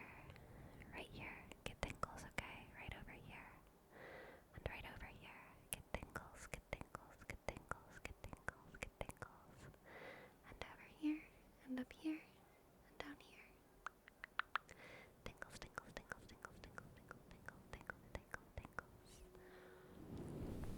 This wouldn't have happened with fax machines. You're absolutely right, Ren Siren. You're absolutely right. Sandrin, hello, hi, welcome to the chat. And Coolhark as well. Hello, welcome. I'm gonna go take a quick break and then come back for another 2 hours, at least. Yes, I will be back.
in this present moment, right now. In fact, as soon as I clicked on my screen to come back, I experienced a little bit of Hjiighh. Are y'all familiar with Hjiighh? Sometimes I experience it on some days. And it's an incredibly useful term in my life. And I learned about Hjiighh in a Vsauce video whenever I was in high school, and I never forgot about it. So there's 3 French words that have something to do with a distortion of memory. One of them is déjà vu, which we all know. And then there's tresque-vu, and then there's jamais vu. So we have déjà vu, which is when you... Vsauce is a Michael too. Oh my god, Destructicon good. It has always been the Michaels, hasn't it? It's always been Michaels. So déjà vu is when you remember something that you shouldn't remember. When something is familiar that you've never seen before. Tresque-vu is when something's on the tip of your tongue. When you can't remember something that you should remember. Something that the more familiar it is to you, for some reason, the harder it is to remember it. Tip of your tongue is tresque-vu, tip of your tongue. Jamais vu is when something that should be familiar to you is unfamiliar to you. So it's whenever you feel like, I know that whenever I just sat down in front of my camera and turned on my screen, that everything is exactly the same as when I left it. But it feels like my computer's a little bit too far to the right, and it feels like my hair looks different. And it's, a very good example of Hjiighh is whenever you're standing in the hallway, and the hallway feels like it keeps getting longer, and it's kind of distorting, a little bit, and it should be like this very simple, familiar thing, but it's like weird. A very extreme example of Hjiighh is pretty commonly experienced with people who have like schizophrenia. Whenever they experience it with faces a lot, which is why they suspect that, someone is faking being their mom because they look almost exactly like their mom, but something's not quite right. And that's kind of an experience of Hjiighh. I don't experience it very much with faces, but I do experience it with spaces a lot. Like I walk into a room and I'm like, this is not, the walls are too tall. Has this always been slanted? Are the pictures in the right places? Are these my hands or my mother's hands?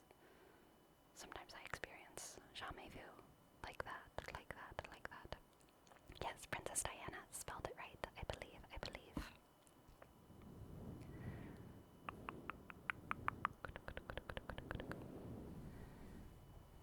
Sleepy's eyes are about to go blue. I thought they were blue.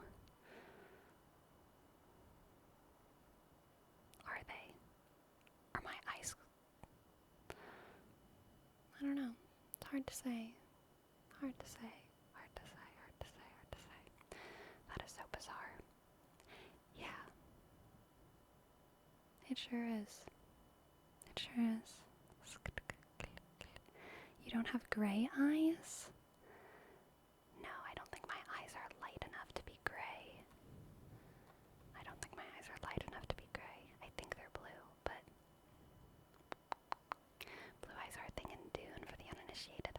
I haven't read Dune, but as a big fan of solar punk, the aesthetic, a lot of people in the solar punk sort of discourse look at Dune as a very not formative, like a pre-solar punk, precursor to solar punk sort of work. Yes.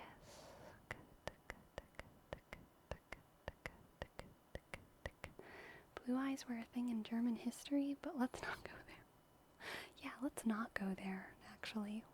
What a weird comment, Fat Metal. What a weird comment.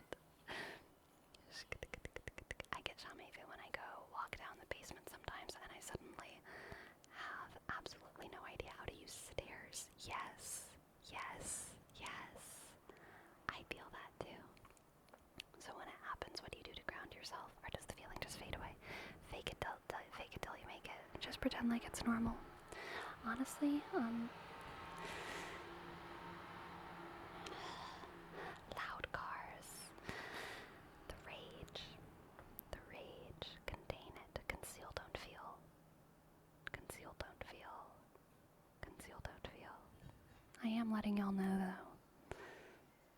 I don't mind letting y'all know, even as I conceal and attempt not to feel. I am raging against the machine, absolutely. What was I talking about? I'm sorry, the rage consumed my brain again. Oh yes, dealing with Hjiighh. Yeah, I think it's a fake it till you make it thing. I think, psychology is a very, different science from every other science. I'm not saying it's not science, but it's very different from every other science. And I think it is very philosophical and even spiritual and religious at certain points, right? And where I'm going with this is that Hjiighh is something that I think can be pathologized often into things like schizophrenia or also body dysmorphia. I think can for a lot of people be a sort of Hjiighh about their own bodies.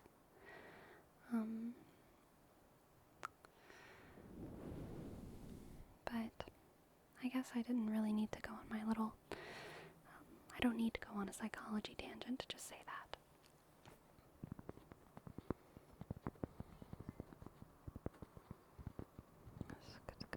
But, yeah, well, I guess I could. Like, I think body dysmorphia... Okay, I don't know. Y'all tell me if this is unrelatable, but I think that body dysmorphia is way more common than pop. Not pop, but than what most people believe. The feeling of looking in the mirror and feeling totally unfamiliar to oneself. I know that's happened to me. I definitely have that. But I think that a lot of people strictly associate that kind of thing with, like, thinking that you're fat when you're not really fat, which is, like, so simplistic. Like, that is one very specific thing. And I think that body dysmorphia can be so much bigger and more complicated than that. And I think that it can be widely experienced and understood by a lot of people. And it does frustrate me, I guess, that it frustrates me that it is so narrowly pathologized into, like, body insecurity disorders, eating disorders, and it also frustrates me,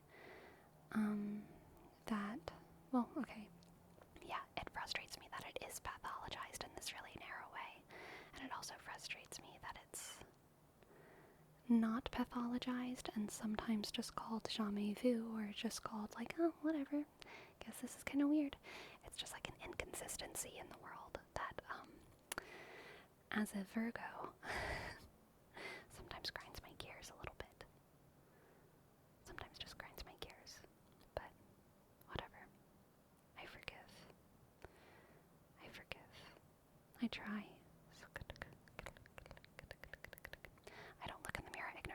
Yes, I feel you there. I feel you there so much, so much.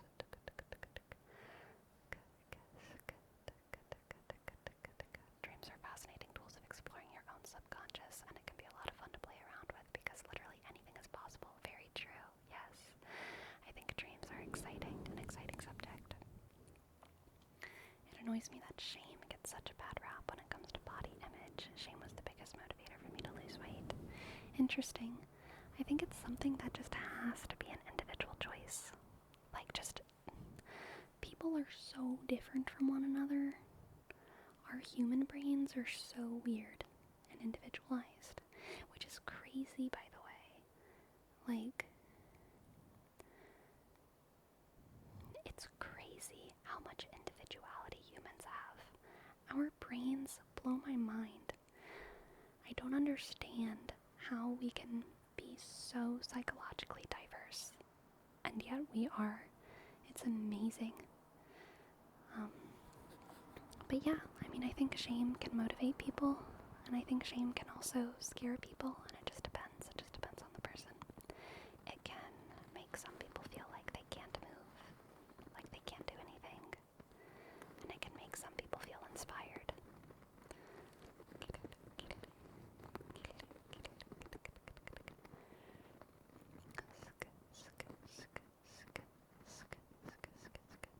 I also suspect we all deal with some form of it, but I don't think I can explain mine. Yeah. Glad you understand, at least a little bit.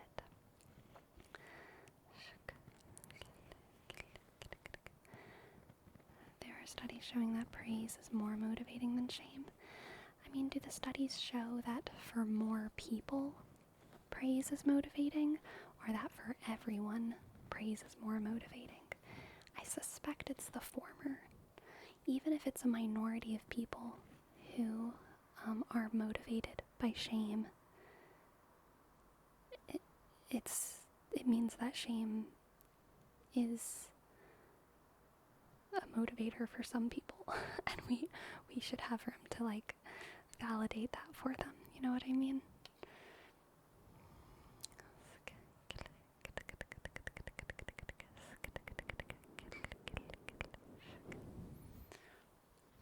Two pieces of wisdom I figured out today. Living in fear has never once made me feel safe. And living in guilt has never once made me a better person. Yes. Yes.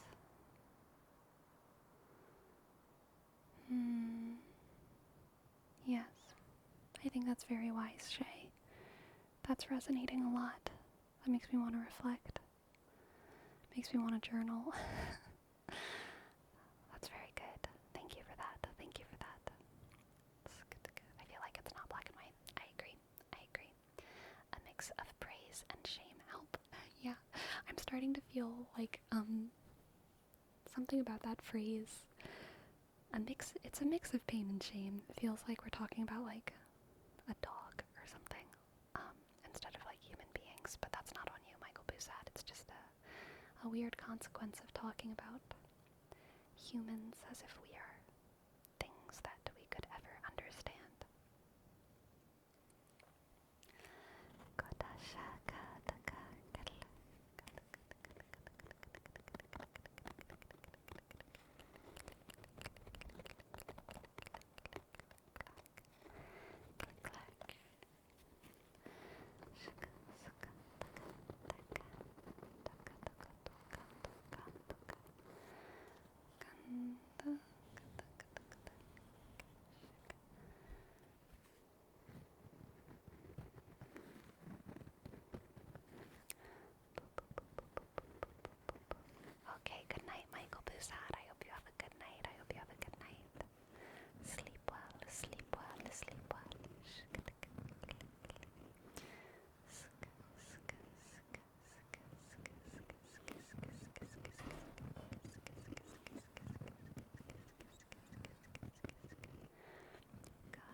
motivates y'all the most?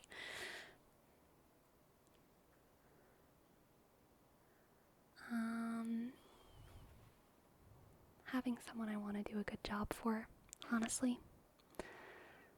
Yes. And if I don't have someone, then I gotta go the God route. God is always there, which is very nice. Like, if I know that I need to motivate myself to do something, then it'll just be like, okay, God wants me to do this. It's the utility of the stark utility of religion. Almost sometimes feels like a sad demystification of it for me, but it can be important. But yeah, like if I know that I have, it's not always like if I want to do something to impress my parents or my family or a friend, like that can be a big motivator for me. That can be a huge motivator for me. Absolutely. Motivated most by competition? I hate competition. Competition makes me want to crawl into a cave. I think the way some people feel about shame is the way I feel about competition. If I feel like there's someone competing with me for anything, I just feel like, okay, you can have it. I don't want it. You can have it. I don't want it. I don't want to fight anything ever.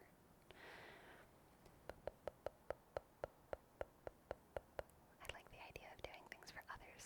I wouldn't want to get out of bed for me, but for some Randy, yes, yes, yes, yes. Hope keeps me going. Yes, and 7 Blue Rose. Oh, that is beautiful. I feel that as well. Hope, hope, hope, hope. We must not let hope die. Okay, chat. Hope.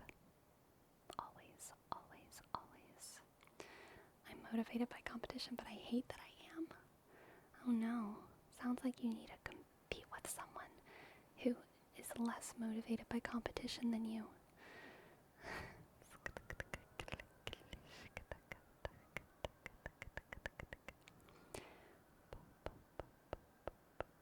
A huge motivator for me was sitting down and beginning to write down all the negatives I always focus on, and then deciding I was going to do what I could to fix them. Sometimes, whenever I try to sit down and systemize my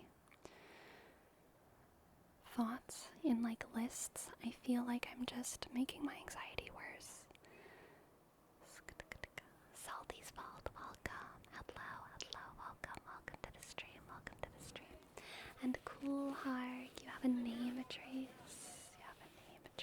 For Cool Hjiighh. Our resident orc.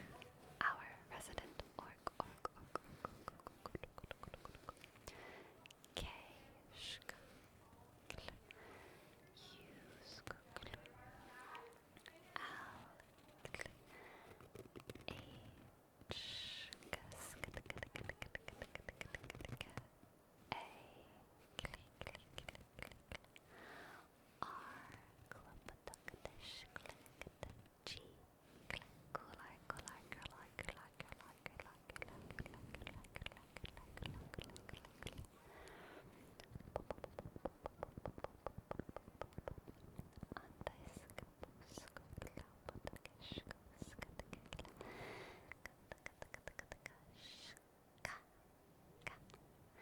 Hey, all y'all, you have stuff all over your face. It's everywhere. I'm very concerned, and I just want to pluck it all off. Pluck.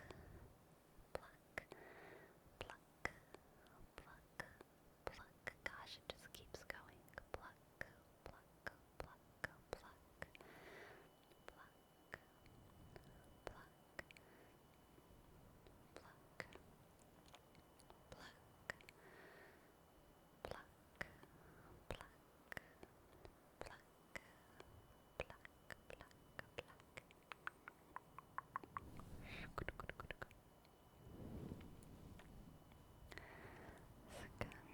conservation aren't on speaking terms. Oh, Ren, I'm sorry to hear that. I'm sure you guys will come to terms with one another eventually. It might just take some time.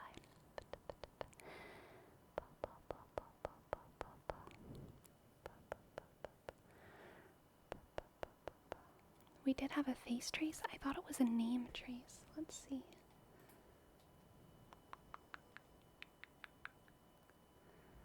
I think it was a name trace.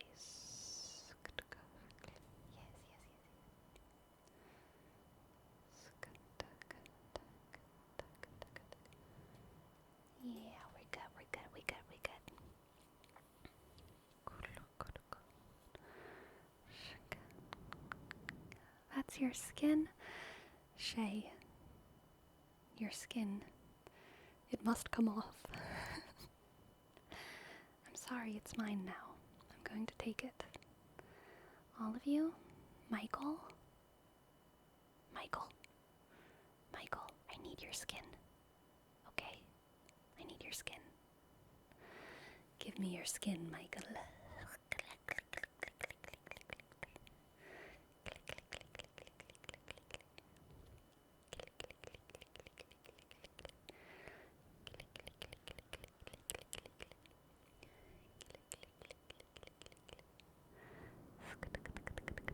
This is some Junji Ito stuff. Yeah. Removing your face ASMR. Honestly, I'm sure it's been done. I'm about it.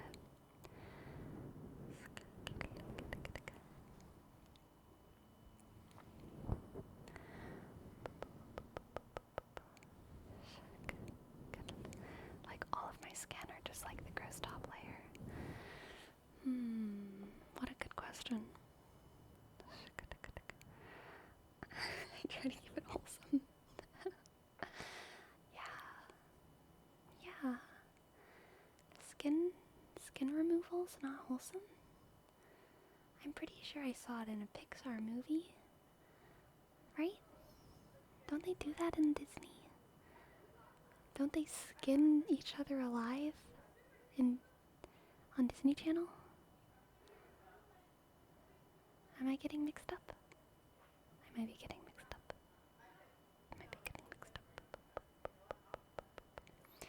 Exfoliation, personal attention with sleep. Okay, here's a concept. What if it's like an exfoliation? I'm not gonna do this. I don't have the guts, I don't have the props. What if it was like an exfoliation video where my hands go towards the camera and then they kind of go down and they go around and I'm exfoliating and I'm talking about how I'm exfoliating your skin. And then when my hands come back into frame, they're like full of blood and pus and like just the face. They're just full of face, the teeth. Wouldn't that be a great video?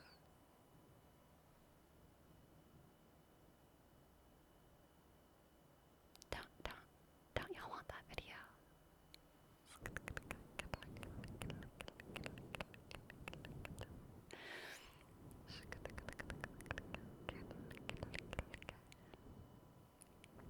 I exfoliate you into an eternal slumber. Yeah, exactly. Pieces of corn as the teeth. Could be, or it could just be corn. Maybe there was just corn hiding in your face. How much, whenever you eat corn, fake fact, did you know, whenever you eat corn, the little bits that get stuck in your teeth, they get subsumed into your gums and sometimes travel into the pores of your skull and just sit there like little seeds. And then they dry up. They dry up inside of your bones.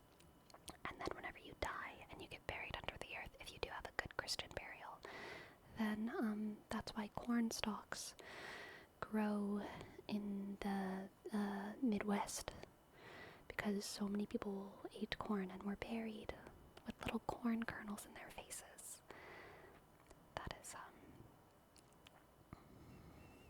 that's your fake fact for today. Nessie Snake, hello, good morning. We're doing great. We're a little bit off the deep end right now, but we're doing great.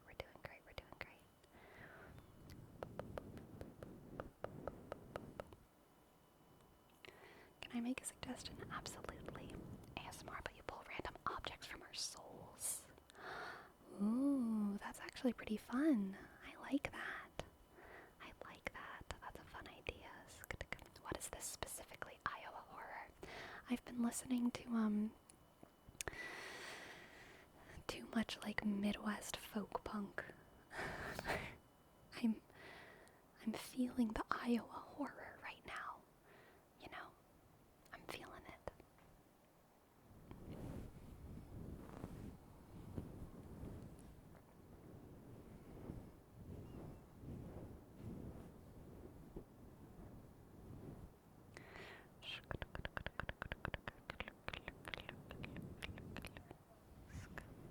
Wow, Shay.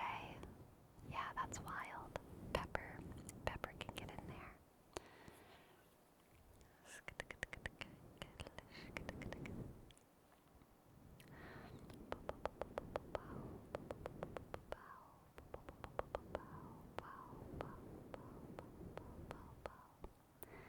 Bandishka, klashka, bandishka, klashka, bandishka, klashka. Bandishka, klashka, bandishka, klashka, bandishka, klashka. Ausukovkoska, klakatakata, kovka, shkanta, klerka, to, koshka, klanda, skerste, kom, kapla.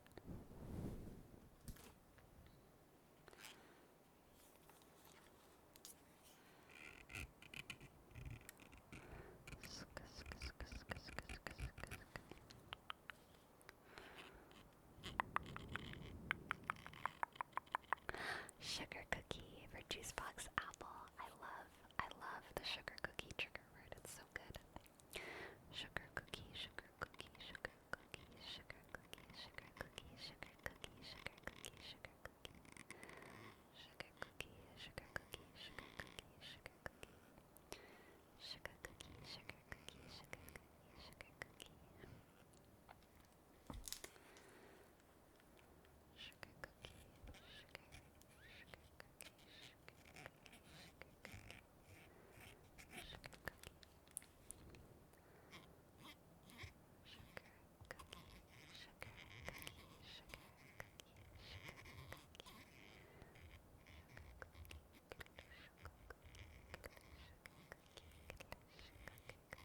Sugar cookie, sugar cookie, sugar, sugar, sugar cookie, sugar cookie, sugar cookie, sugar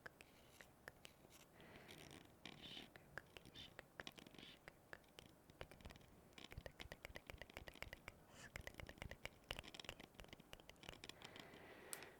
ASMR, but something picture of Dorian Gray. All about classics. I've never read The Picture of Dorian Gray. Honestly, I'm so into the idea of The Picture of Dorian Gray that I feel like I'm like putting it off. Like, I want to read it, and it's been on my to-read list since I've been like 16. And at this point, part of me wonders, like, am I putting it off because I'm saving it? Because I know it's gonna be so good. Because I just know I'm gonna love that book whenever I finally read it. And I like to save good things for later, you know? I like to save good things for later. For Salty's Vault, we have filled fried dough orb, filled fried dough orb, filled fried dough orb, filled fried dough orb, filled fried dough orb, filled fried dough orb, filled fried dough orb, filled fried dough orb, filled fried dough orb, filled fried dough orb,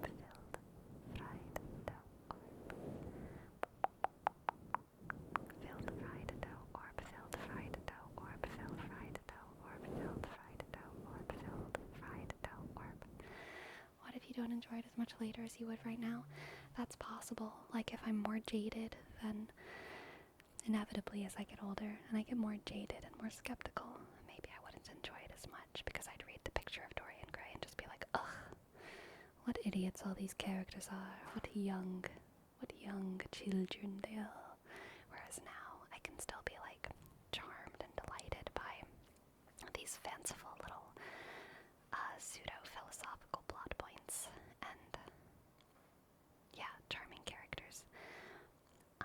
Very possible, Corpus C. Very possible. Thank you for making me feel conflicted. I love feeling conflicted. Thank you. Thank you, thank you, thank you, thank you. Rainbow, thank you for this word repetition. Pumpernickel popsicles. Ooh, that's so good, that's so good. Pumpernickel popsicles, pumpernickel popsicles, pumpernickel popsicles. Pumpernickel popsicles, pumpernickel popsicles, pumpernickel popsicles. Pumpernickel popsicles, pumpernickel popsicles, pumpernickel popsicles, pumpernickel popsicles, pumpernickel popsicles, pumpernickel popsicles, pumpernickel popsicles, pumpernickel popsicles.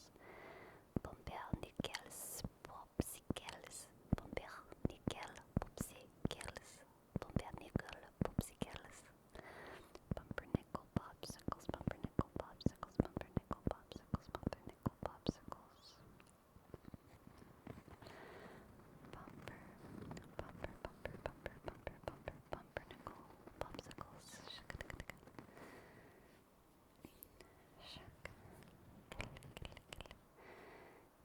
Bumblebee Cabbage Patch, Slumber Rumble Crumble Bumble. I love this meme. The meme of mixing up Benadryl Slumber Bitch. Best I can do off the cuff, okay? The meme of mixing up that name is like definitely top 10 favorite memes of all time. For me. For me.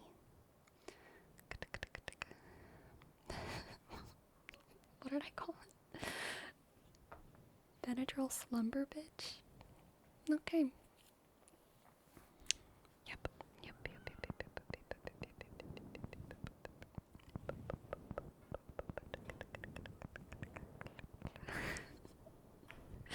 I'm sorry.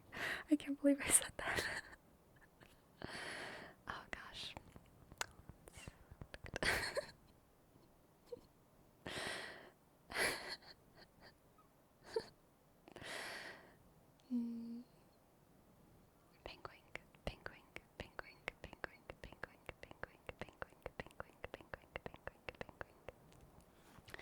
My poor heart. I haven't done a cursing video in a long time, if ever. I have thought about it. It's so clickbaity of an idea to just be like curse words, but something about it does seem cathartic.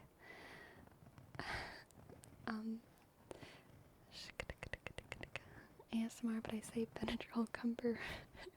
That just made progressively worse. Destructicon, you've got the ideas today. You've got the ideas, but you've got the ideas.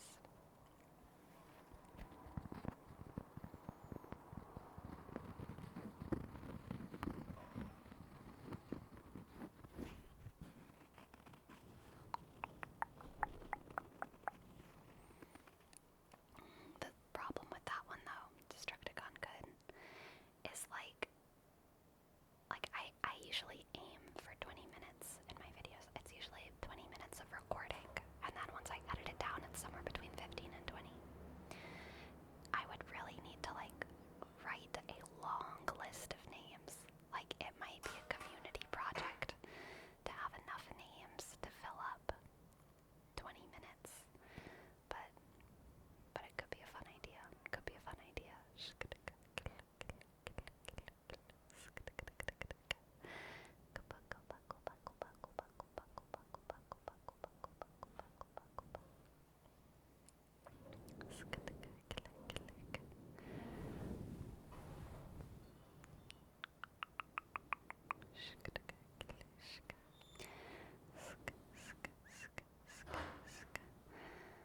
What is happening, y'all?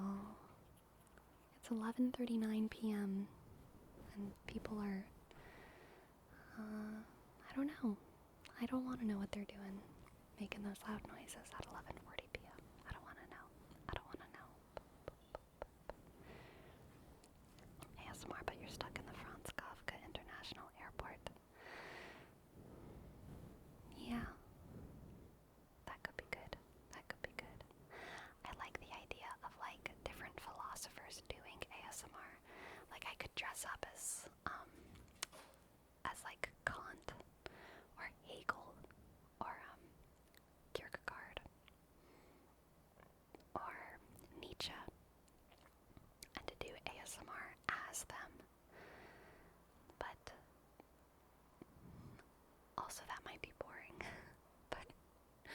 That's what that idea reminded me of.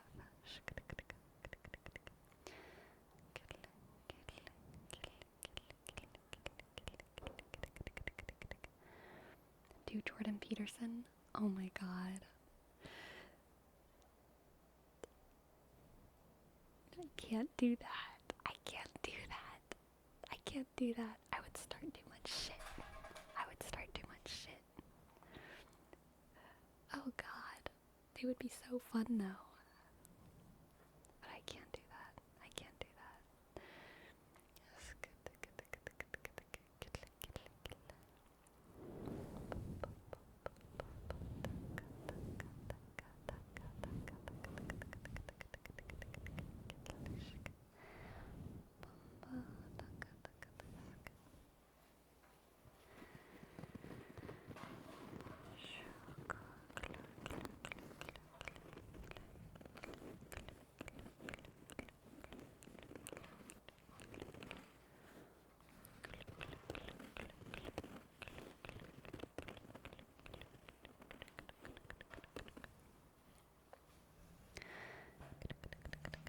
I honestly haven't been keeping up with the Jordan Peterson world lately, but I am sure that things are just as wacky as ever.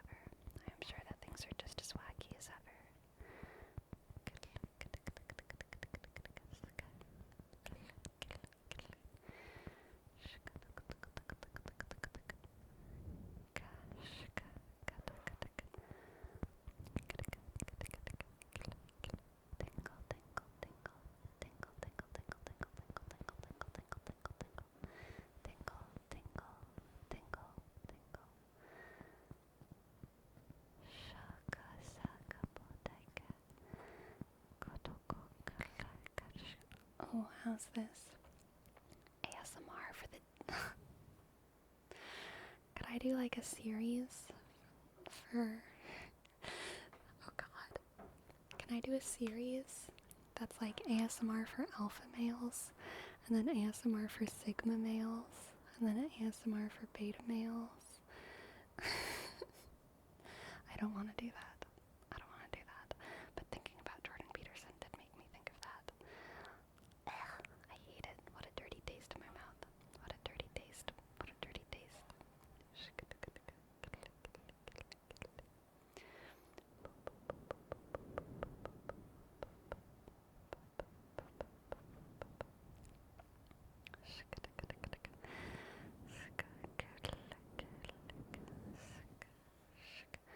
His newest interview is a barn burner. I don't even know what that means, but it sounds rough.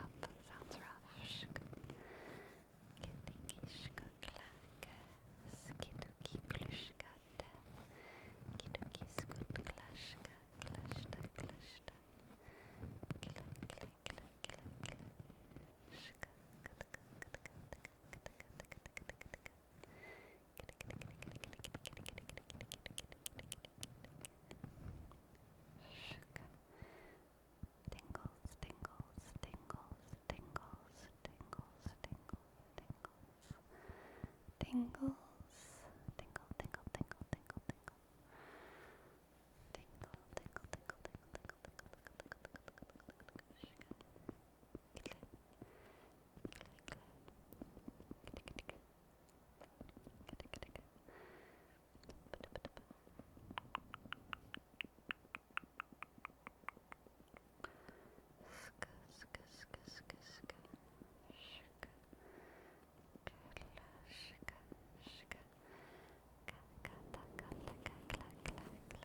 I'm enjoying this steady flow of ASMR video ideas in the chat. This is excellent. I will say in general, I do like suggestions, and I do like funny videos every once in a while. But I do try and keep my channel at least a little bit sincere. If only because I don't trust my own sense of humor to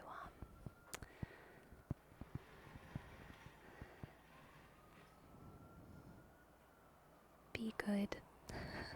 You know what I mean? I trust myself much better whenever I am genuinely trying to take care of people and like relax people. If I'm doing like a sarcastic meme video, I don't always, trust myself to toe the line well between making an ASMR video that's meant to relax people and making something that kind of has a weird, like, spiteful thing inside of it. Because I do enjoy spite, but it's just something that's that I have to be careful with, I think.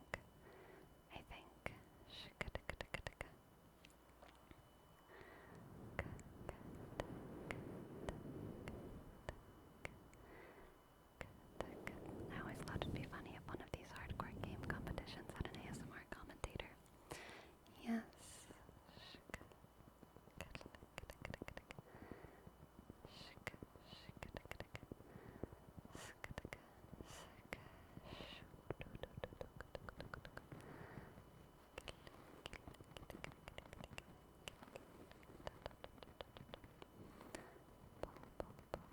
That's what Jordan Peterson is doing, I think.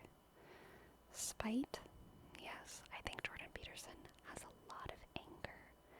And I think in his mind, and maybe in reality, I don't know enough. I mean, I think that he feels his anger is very justified, and that he has a responsibility to be publicly angry because he wants things to change. I think that is probably how he feels.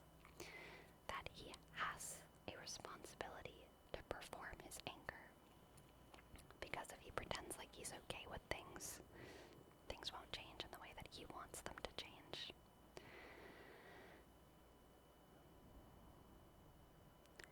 Now, I don't know exactly how he wants things to change, but I probably don't agree with it. But I think that's my read on his feelings.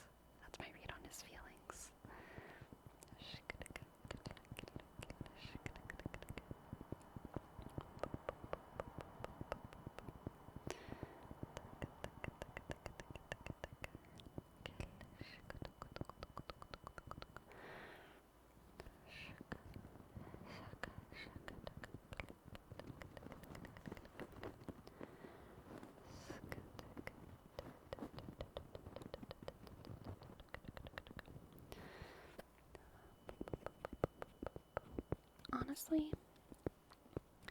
compared to other people in the political sphere, ideological sphere, I have far less issues with Jordan Peterson than some, because I do think, at the very least, I do think Jordan Peterson is sincere, and I do think that he wants, like, something good, I guess. I don't know.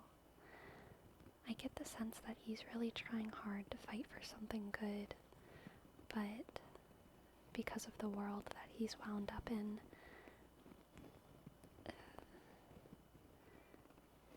it's just gotten weird and complicated. I don't know. Like, Jordan Peterson makes me feel sad and not angry. There are some people like Ben Shapiro, like, that guy just makes me feel kind of like, what the heck are you talking about? You're an idiot, and you're angry, and you're obviously just doing all this for money and clout, and like, shut up. That's how I feel about Ben Shapiro. With Jordan Peterson, I kind of get this very real sense of care and sincerity, and like kind of an honest, like, paternal desire to see young people thrive. But something got really distorted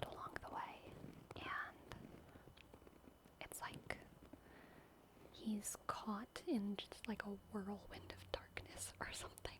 I don't know how to describe it.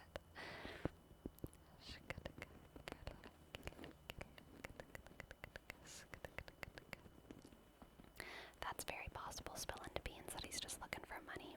I honestly haven't consumed a lot of the recent discourse around him or anything that he said recently, so I genuinely don't know about any of the recent stuff. Misguided rather than inflammatory. Maybe. I think he's sometimes intentionally inflammatory, but when he's intentionally inflammatory, I get the sense that it's because he thinks not just to get the attention, but to create a change that he believes is necessary or something. We have a name trace for Riss.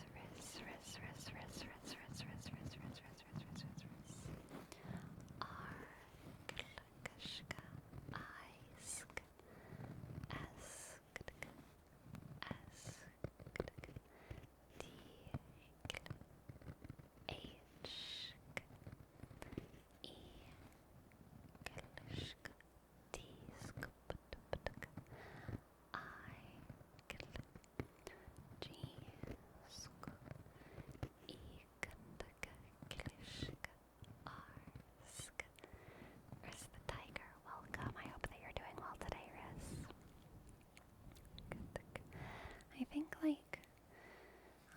also with Jordan Peterson, I get the feeling that he didn't want this. Like, the place that he's in this spotlight. I get the feeling that he didn't want this, whereas people like Joe Rogan and Ben Shapiro, I think that they want to be where they are. And that makes them much less likable. But someone just screamed help.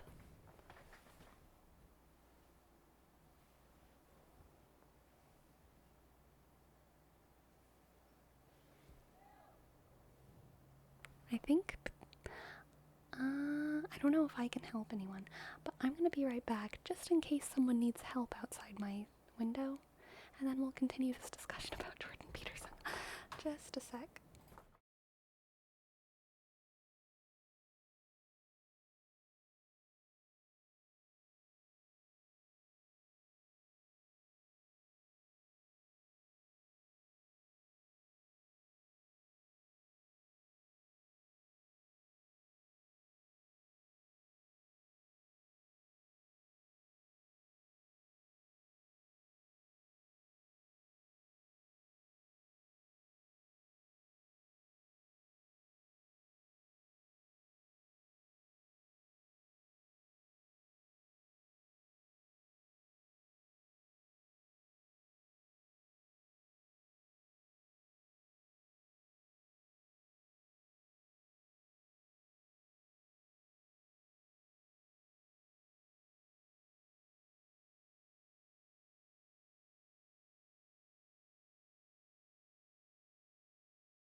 We're all good.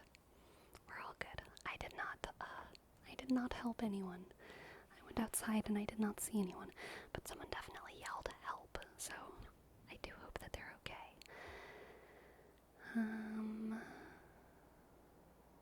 Jordan Peterson. What was I saying about the man? Oh yes, he doesn't want to be where he is. And that makes me feel like he, how should I say this? I don't think he dreamed for this to be like his position in the world, and so because of that, it's almost like a disservice to his identity to expect him to be good at it. Like, whatever he's doing, he's not good at it right now. Like, he's obviously suffering. He's so obviously suffering. And because of that, everything that he says is, like, not the best way to say it. If that makes sense. Whereas people like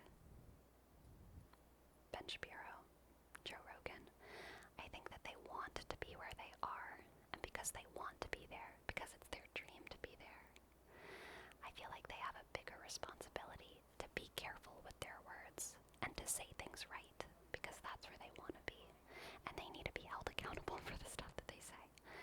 And it's not that Jordan Peterson shouldn't be held accountable, but I just have like I give him way more leeway than the other people. Much more room for like, okay, you were obviously sad when you said that, so okay, fine. You know? And like, I don't think I could do the stuff that he does. Like, if I were in his position, I would probably turn into like a sad, angry, spiteful person as well, you know? It's not where I want to be either.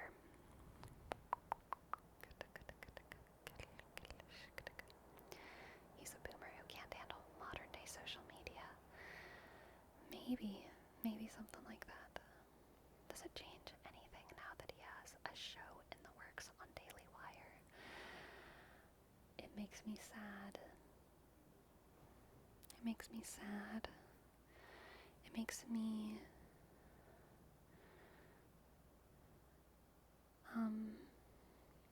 it's very weird to have pity for people who obviously have so much more power than me, right? Like, he probably does have money and options, and he probably could do something way better than what he's doing.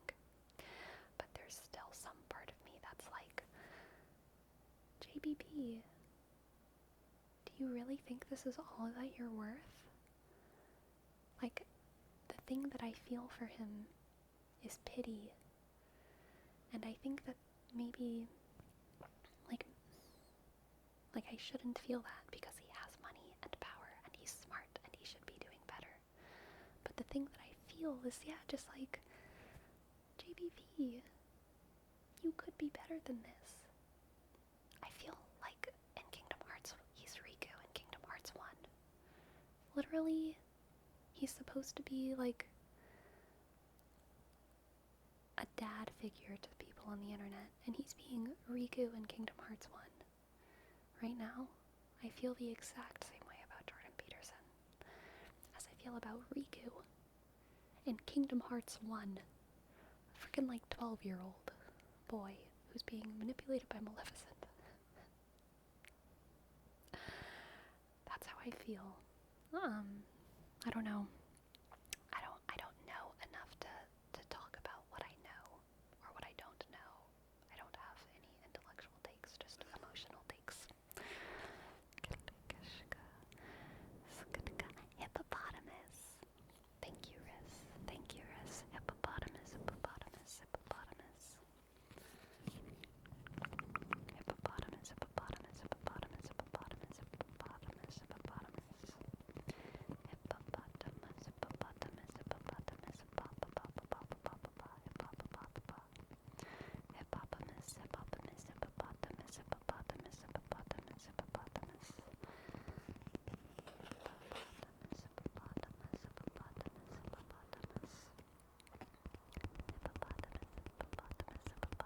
hippopotamus. Have you read his books? Nope. Nope.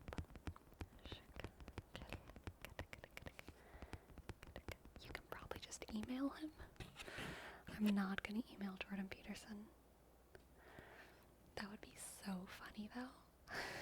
But I'm not gonna do it. I'm not gonna do it. I mean, I don't have what it takes to be involved in that kind of sphere, I don't think. And I don't think, frankly, he has what it takes either.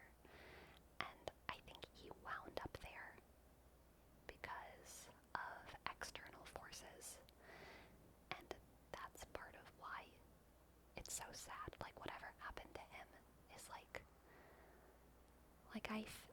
fear that that could happen to my mentors, my college professors that I admire. I fear that what happened to Jordan Peterson could happen to them. Oh gosh, just seems like a world of sadness. A world of sadness.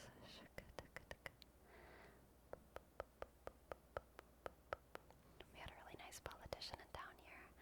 I met the guy numerous occasions and he was a sweetheart. He had so many good ideas, but he couldn't change anything. Oh my goodness, I'm so sorry.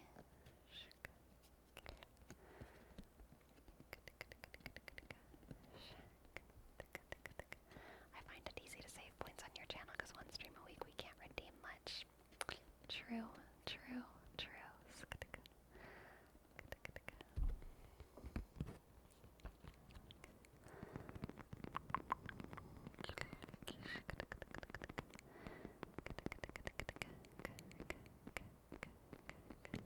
The Big Five. No, I've learned a little bit about it. I know it's like openness to experience. Agreeability is another one, but I can't remember what the other ones are. I was introduced to that, though, before Jordan Peterson. I remember in high school I was watching a lecture by some guy who was talking about how the Big Five graph onto the political parties or something, and this professor was like not super great, but I just remember watching that lecture in high school and being like mildly interested. But that was when I learned about the Big Five thing. Yes. One of them is purity, right? Or is that the same as openness to experience? I can't remember. I cannot remember.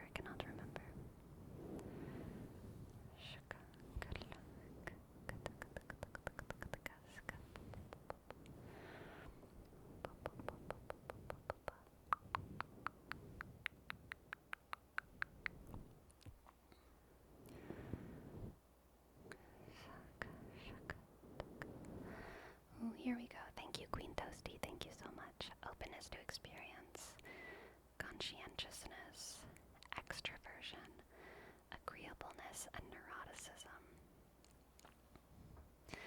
I should take that test.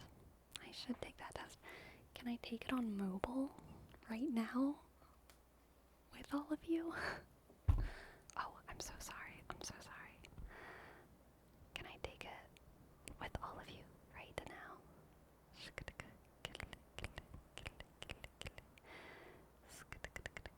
But I'm a neuropsych major, and one of the profs actually made the updated extension to the Big Five. It's called Hjiighh. Okay, if I Google Hjiighh test, will that come up? My phone is stuck in landscape right now. It's the most horrible thing. Hjiighh.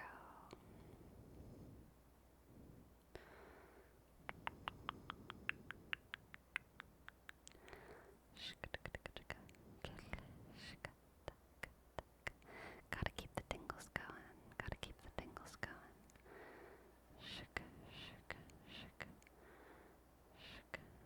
Okay.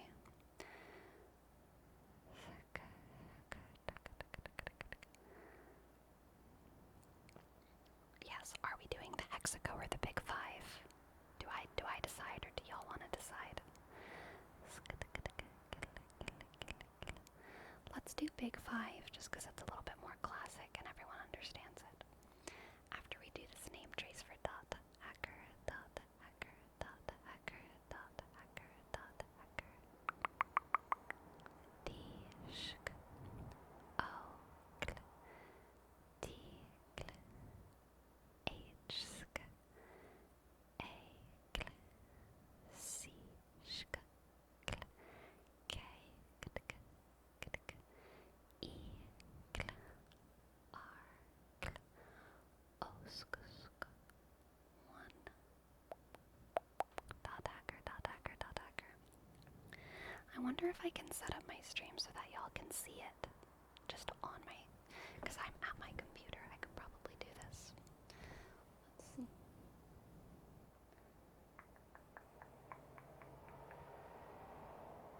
I'm afraid I'm gonna mess something up.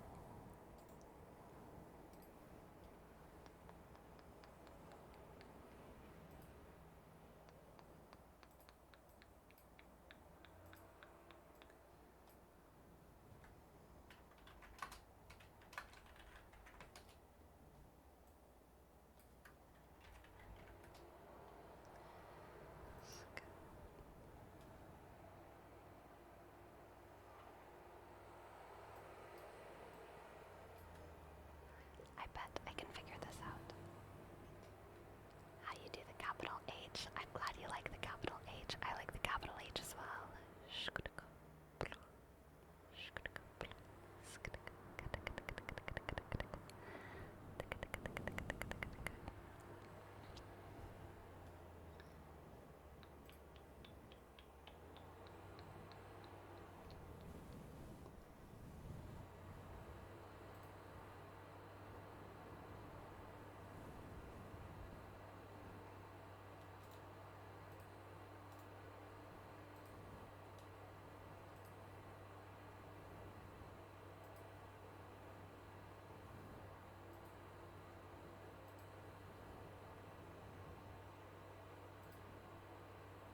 Have I done it? Have I done it? Have I done it?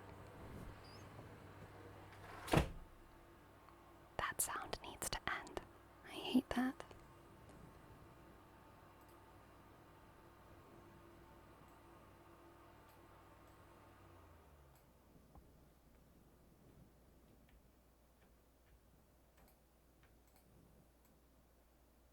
Oh, not that. That's not what I want. Let's see. Let's see. Let's see.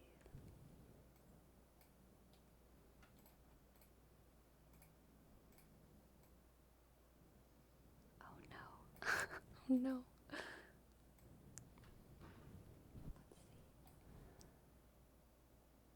Maybe. Okay, wait. Do I need to be small? We're figuring this out together. Okay. Okay. Okay. Okay. Okay. Okay.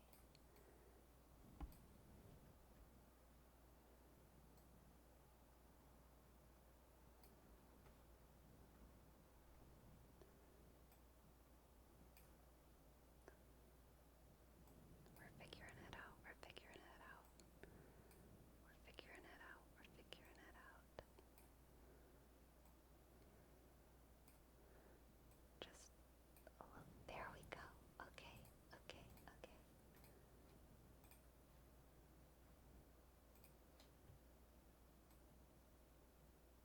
I don't know why. Okay. Okay. Okay. Okay.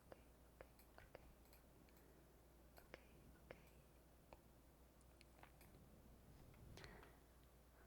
Have I done it? Am I a streamer now? Am I a streamer? I'm sorry, I haven't been reading chat while I figured all that out.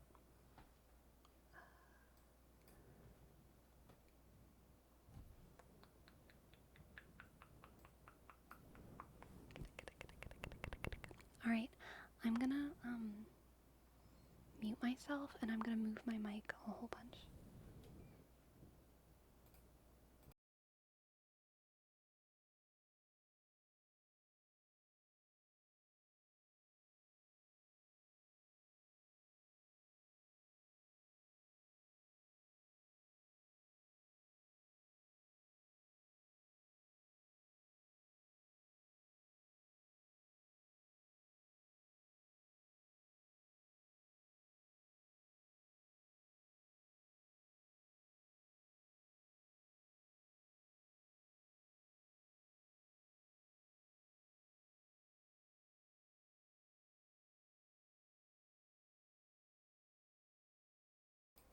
Okay.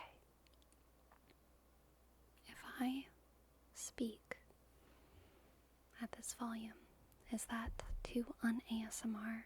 And also, are we all okay with me taking this test on stream?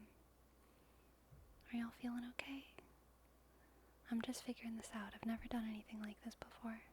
I'm okay with it. You're good? Okay, cool. I felt the need to check in. I'm gonna put on my other glasses just because they're less reflective, and this is bugging me a little bit.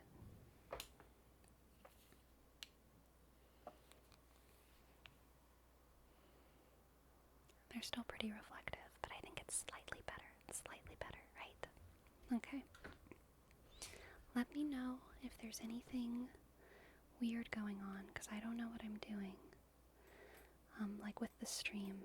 Like maybe, should I make chat smaller? Yeah, something like, I don't know what I'm doing. Something like this. Something like that. Okay. I have a kind word for everyone. I think that's true. Yeah. I like giving kind words to people. I am, well, am I? I'm pretty prepared. I like to I have like a backpack everywhere. I never like purses because you just can't fit enough in a purse. And it's very nice to have a backpack and have everything that you need everywhere you go. I feel comfortable around people.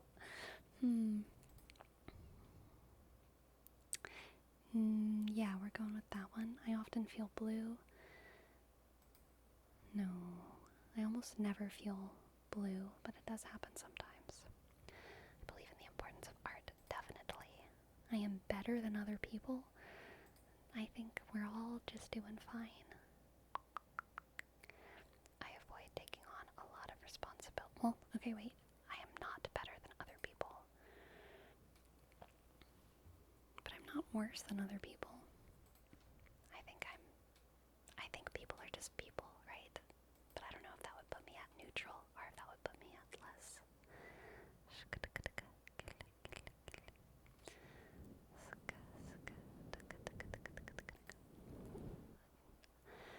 I avoid taking on a lot of responsibility.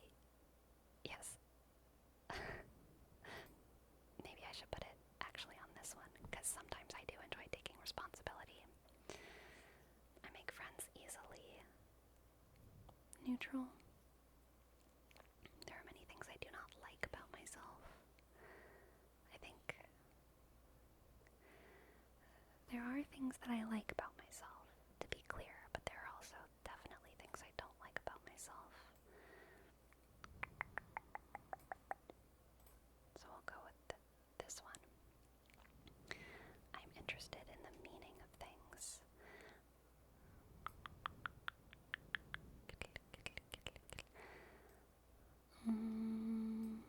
Yes. I treat everyone with kindness and sympathy. I certainly try. I get chores done right away.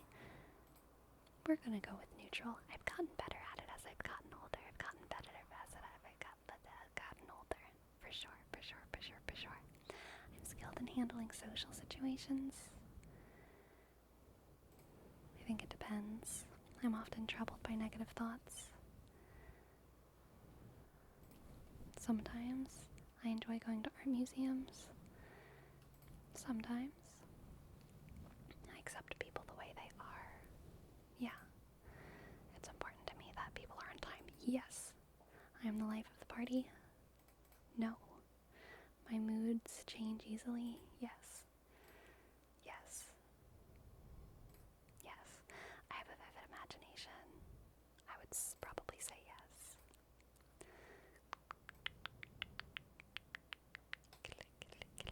Good night, Shay. I hope you have a good night. I hope you have a good night. Good night, good night, good night, good night, good night, good night, good night. This is so weird. I'm looking at Streamlabs. I feel so weird. This whole thing is so weird. I'm in the corner. I'm in the corner. I'm in the corner. Wowee. This is wild. Wild, wild, wild times we're having. New experience jitters. Yeah. Yeah. We are like 3/4 of the way to a just chatting stream right now. 3/4 of the way there. Usually we're about halfway. I think now we're like 75% of the way. All I gotta do is start yelling. Okay. I take care of other people before taking care of myself. I think that's inaccurate, honestly.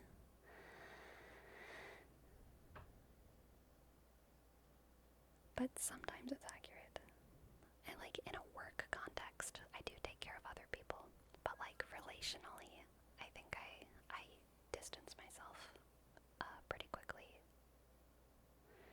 I'm feeling like things are being asked of me that I don't want to do, I make plans and stick to them. Yes, I don't like to draw attention to myself. Yes, I often feel anxious about what could go wrong. Yes, I enjoy hearing new ideas. Yes, I start arguments just for the fun of it. Sometimes. I always make good use of my time. Sometimes. I have a lot to say. Probably. I often worry that I'm not good enough. Yeah, okay. Which test are you taking? We're taking the Big 5 personality test. The Big 5 personality traits test. I'm not interested in abstract ideas. No. I criticize other people. Sometimes. I find it difficult to get to work. No. I stay in the background. Sometimes. I seldom feel blue. True. I do not like art. No. I stop what I'm doing to help other people. Sometimes. I change my plans frequently. No. I don't talk a lot.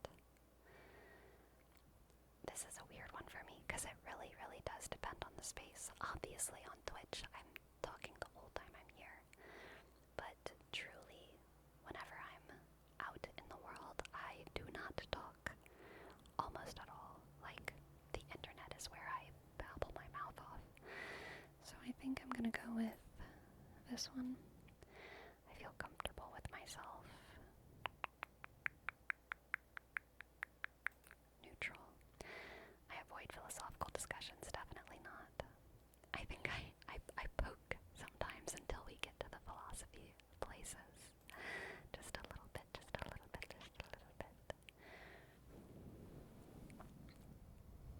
Rate each word according to how well it describes you, based on your ratings on how you really are, not how you would like to be. Okay. Original? I don't know. Systematic? Yes. Shy? Yes. Soft-hearted? Yes. Tense? Yes. Inquisitive? Yes. Forgetful? No. Reserved? Yes. Agreeable? Yes. Well, I know how to disagree with people. I've gotten older. The trait dimensions within the population or the associated items within the measure. What? What are we up to? Finally heading to... Hey, Sinchobe, we're taking the Big 5 personality traits test. It's kind of a wild ride. We're being crazy here.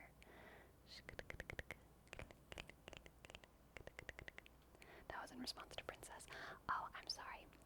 I'm not used to like reading chat while I'm also doing stuff. I'm a little bit rusty at this whole window in the stream thing. Alright. Nervous. Yes. Creative. Yes. Self-disciplined. It really depends. I'm gonna go with neutral on that one. Outgoing. Really depends. Charitable. I wish I were more charitable, I think. Yes. Moody. No, not really. Imaginative. Yes. Organized. It really depends. Talkative. It depends. Humble. Oh gosh, I hate this one. How am I supposed to answer this? How am I supposed to answer if I'm humble or not? I can't. Pessimistic? No. No.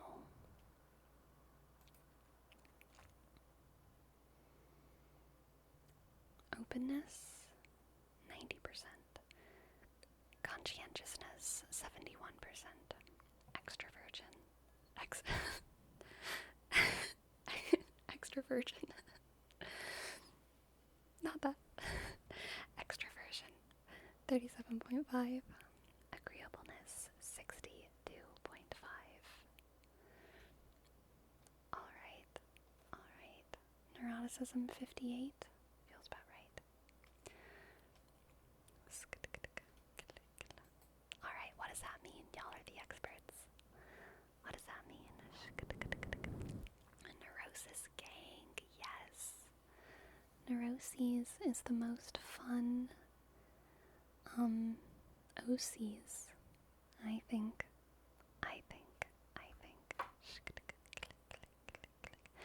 Let's see. Openness describes a person's tendency to think in abstract, complex ways. High scores tend to be creative, adventurous, and intellectual. They enjoy playing with ideas and discovering novel experiences. Low scores tend to be practical, conventional, and focused on the concrete. They tend to avoid the unknown and follow traditional ways. Interesting. Sleepy, you are more open than me by 5. I can't let that slide. Well, I don't know.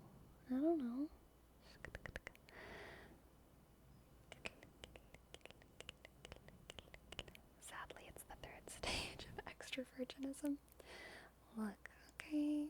We don't need to be calling out my Freudian slips here. We don't need to be calling out my Freudian slips. It happens to all of us. We actually have a pretty big dump of psychology papers that we use for testing potential hires. Interesting.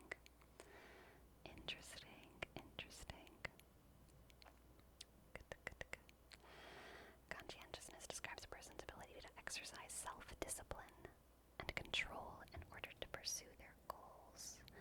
High scorers are organized and determined and are able to forego immediate gratifications for the sake of long-term achievements. Low scores are impulsive and easily sidetracked. I'm not very impulsive. I can be impulsive in like a short-term way, like, oh, I want to go do this thing, but like, I'm not super impulsive, at least anymore, when it comes to big life decisions, I don't think. Extroversion, I think, is probably obvious.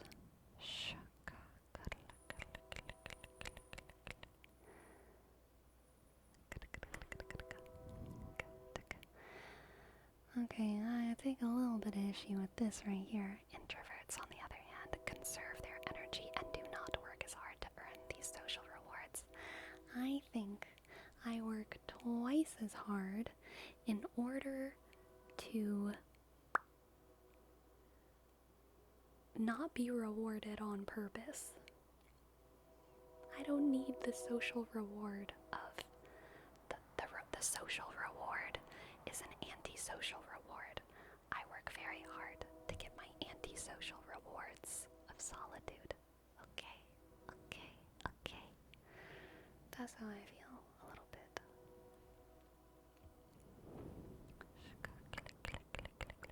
It's important to recognize that a great deal of literature and social scientific study is highly slanted with bias. Yes. Especially for the benefit of the West and Western interest. As someone in an academic setting, it's something I've seen way too much of. Yeah, honestly, this way, all of this, it ain't got nothing on astrology. Let me tell ya. I know way more about myself just knowing I'm a Virgo. Why did I take this when I could have just said I'm a Virgo? Literally.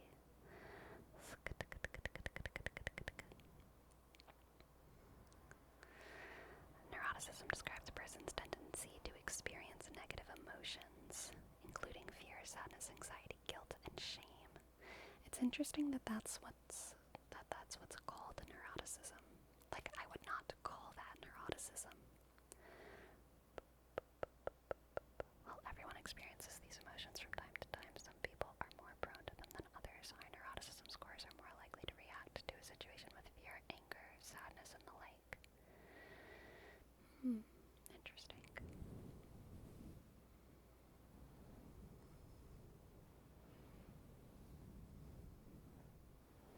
Cool. Well, how do I make... Wait, that's not what I wanted to do. No. trying to grab myself. There we go. I am growing. I'm growing. I'm growing. I have consumed. I have consumed everything. Now let's move this back down here and move this back like this. And 1 second.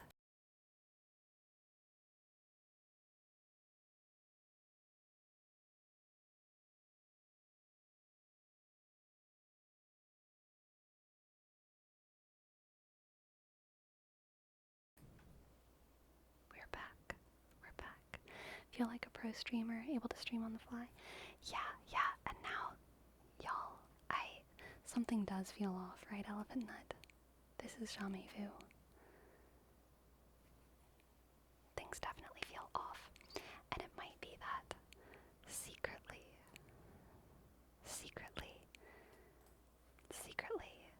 hiding behind everything, there's still a window. It's just hiding. I didn't delete it. It's just hiding there. It's just hiding. Terrifying. Terrifying. It is all a sham. Behind the curtain.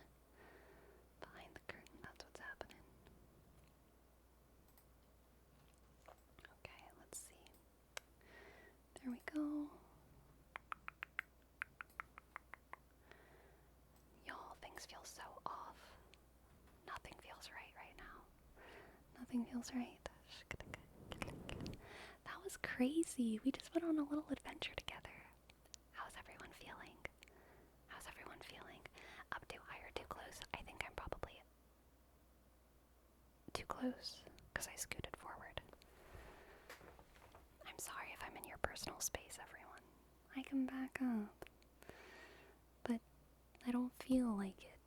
I just want to stay here because if I back up, then I gotta figure it all out all over again. So I'm sorry, I'm just gonna have to stay right here.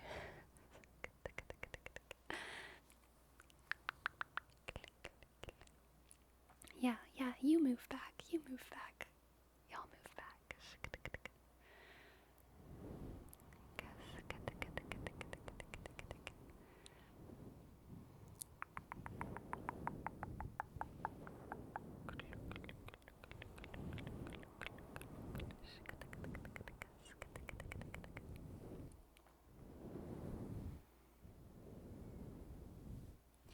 See, the big five personality traits, it's just not as exciting. It's just not as exciting as the other of my favorite systems because it doesn't slap you with a label. I want to be labeled something like an INFJ, or a Virgo, or a 1 in the Enneagram. I need a good label. I can't just be memorizing my stats like I'm a Pokemon card.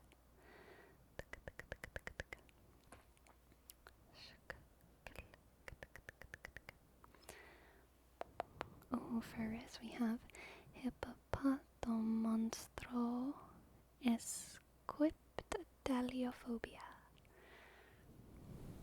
I think Hippopotomonstro Esquipedaliophobia. Hippopotomonstro Esquipedaliophobia. Hippopotomonstro Esquipedaliophobia. Hippopotomonstro Esquipedaliophobia. Monstrosa's quipped. I don't know. I was thinking Monstros escaped. Monstros escaped. Have you taken etymology courses? Nope. I've taken a little bit of Old English. And I've taken like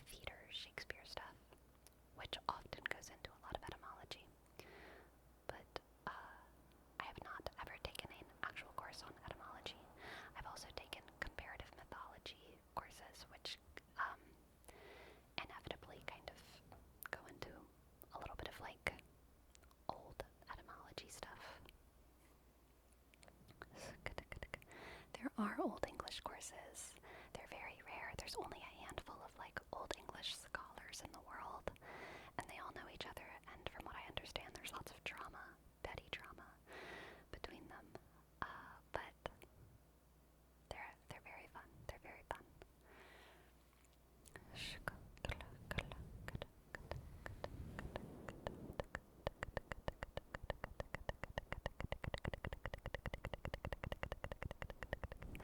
I'm feeling very cozy tonight. I'm in such a good mood, y'all. I'm in such a good mood. I'm in such a good mood. I was feeling, despite my 58% neuroticism, I was feeling brave enough to just like throw one of my windows on a stream with like 150 people watching, which is like, usually I'd be way too neurotic. I'd be like, oh my god, I'm gonna accidentally like flash my bank account or something, even though that would like never happen, because that's not like up anywhere, but like I would just be too afraid. It is high risk behavior. Maybe I am a little bit impulsive. Maybe I am being a little bit impulsive. Showing shoulders, yeah. This one's been showing herself a couple times. So I'm getting braver by the second. Braver by the second. That's what we're doing here. That's what we're doing here.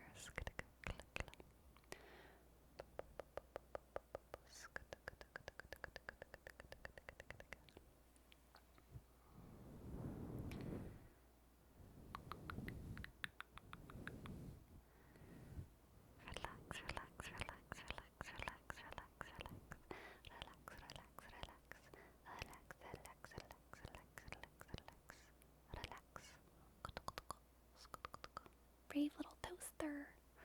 Yes. Wait.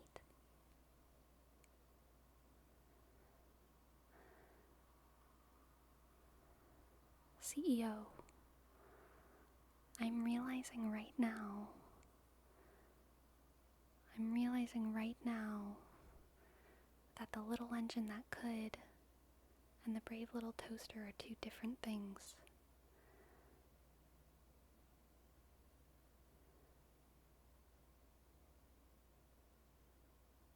And I don't think I know what the brave little toaster is.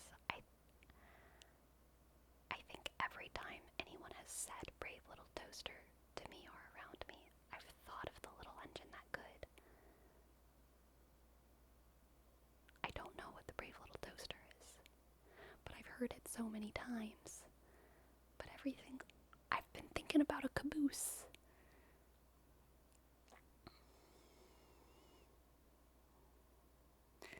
I've been thinking about a caboose instead of a toaster for 24 years. I've been thinking about a caboose. What is the brave little toaster? A train engine could feasibly toast bread. Yeah, coal bread. Don't you want your toast to be flavored by coal? Coal toast. Yum yum yum yum yum yum yum.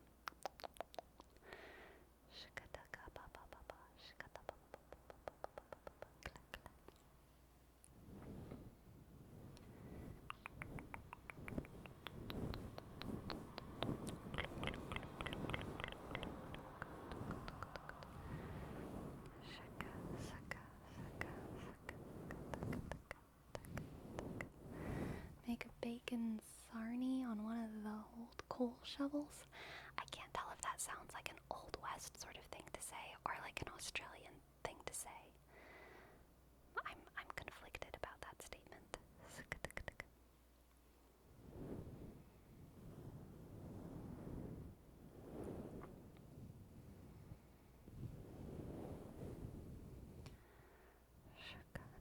Brave Little Toaster is an animated movie about kitchen gadgets who take off on an adventure. I don't know if I've ever seen it. I don't know if I've ever seen Brave Little Toaster before.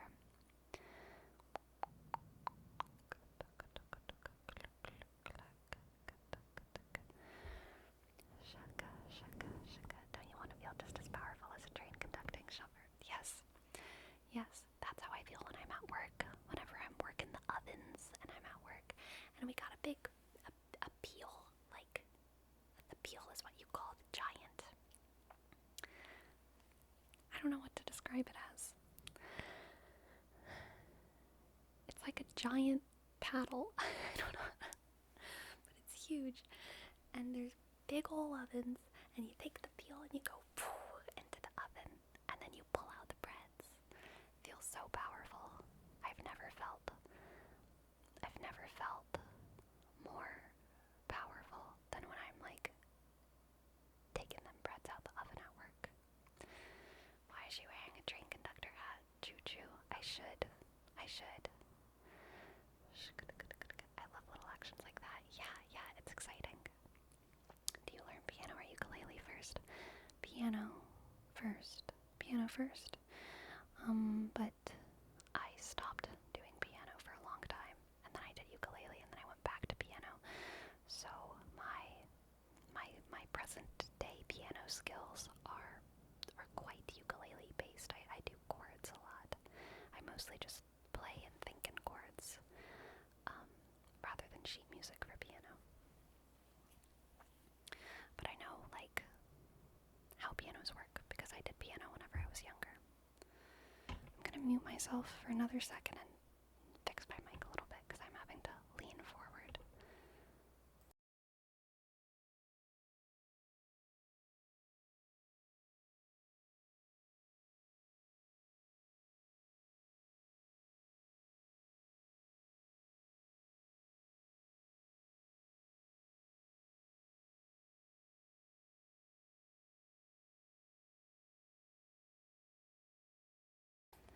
Queen Toasty, thank you so much. Thank you. Thank you so much for gifting a sub. Thank you, Queen Toasty. I'm glad that you've had a good night with us tonight. Hjiighh, you, isk, and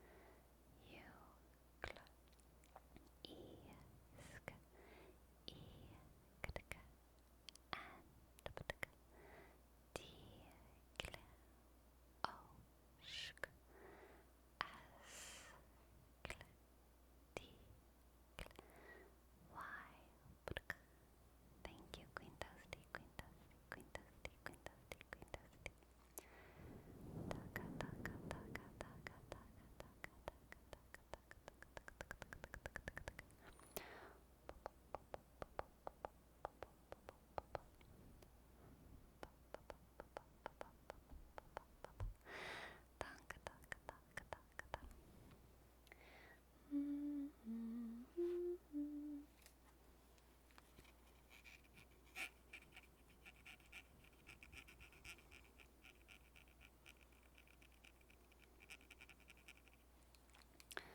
Nats Millions, I did not play French horn, I played saxophone.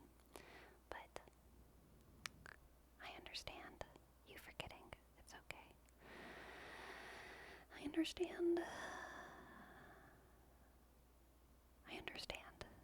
It's fine.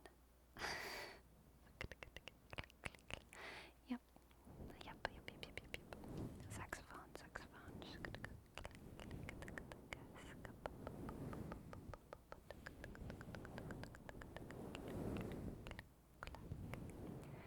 Do you still play sax? In theory, I do, but in practicality, I don't. I have my saxophones. I have two saxophones. I have an alto saxophone and a soprano saxophone, and I love them, and I can never imagine giving them away, but I never play them, and it is very sad. I don't really have a space that I feel comfortable playing them in. I feel like I literally can't play them here because I live in too close quarters with other people. It would be like so rude. But I love them and I want to play them eventually. If I tried to play them, I would actually have to admit that I can't play them. Because I can't lie. But because I haven't tried in a couple years, I can say that perhaps I still play saxophone.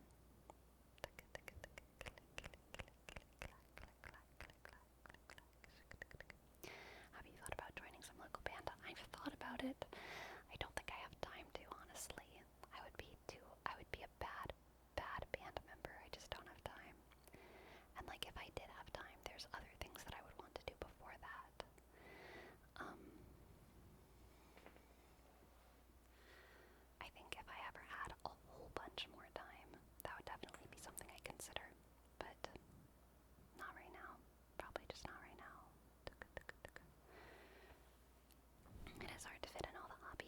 I've been getting back into sewing lately.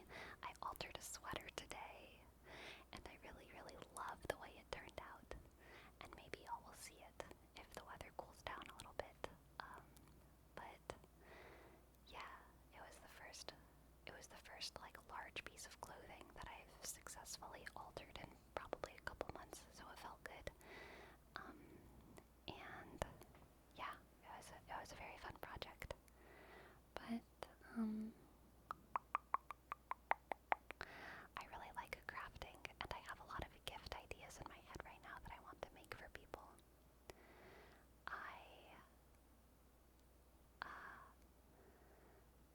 I don't often have both time and people to dedicate my time to, but I have a little bit more time this week specifically than usual, at least for the beginning of the week. And I'm kind of excited to, like, there's people in my life are having birthdays. I have some family birthdays happening this week and some friend birthdays happening this week. And I'm really excited that both of those things are lining up at the same time. The fact that I have time and I have people who I can, like, who I know I can dedicate that time to. It's really exciting. So I'm looking forward to making things for, yeah, those people in my family.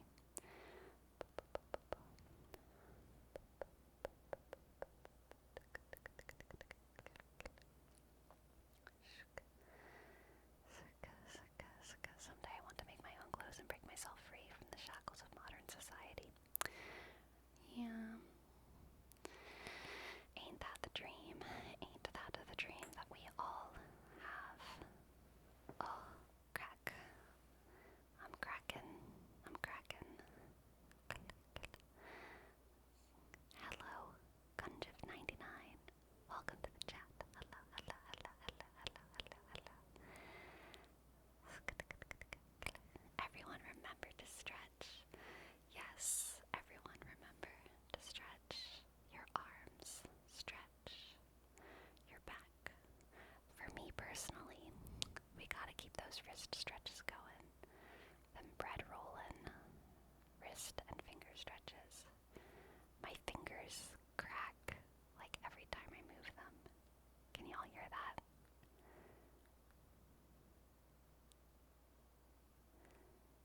Every time. Every time. It's kind of freaky. They're very quiet little cracks, but it is like every time. Those ones were bigger cracks. Bigger cracks.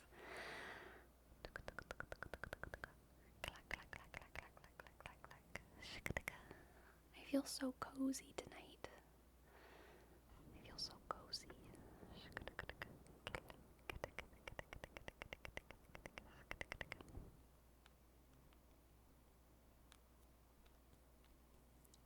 Hello, cracky fingers, cracky fingers. Arthritis. No, don't put that curse upon me. Don't do it. Say it isn't so. Not arthritis. Arthritis. Arthritis. You can take that curse right back. I will not have it. No.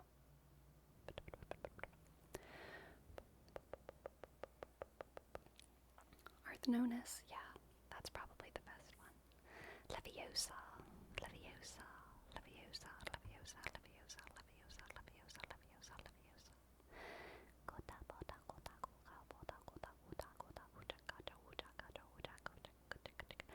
If they are more clicky, it's probably ligament rolling over bone. That freaks me out to think about. Is that okay? Syncope, is that okay?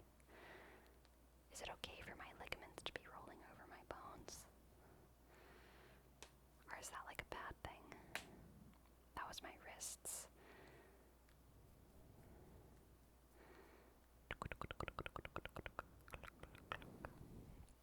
Your shoulder does it.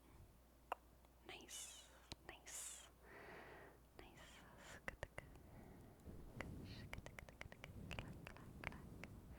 Click, clack.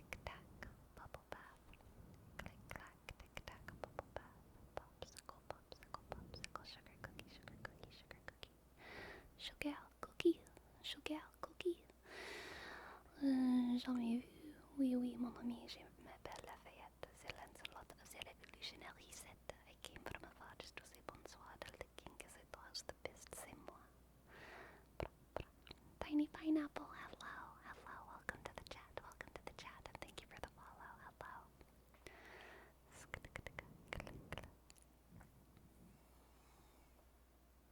There's hair in my mouth. So much hair in my mouth all the time. I'm so glad that our mouths don't actually have hair inside of them. Like growing inside of our mouths. I think that would be very annoying. And I'm glad that hair only grows on our outsides. Lothlotty and Lentil Legion. Lothlotty. Y'all didn't like that comment? I'm sorry. I mean, look, to be fair, hair grows inside of our ears. It's not too far of a stretch to imagine hair growing inside of our mouths. It grows inside our nose too, and it kind of grows inside of our eyes.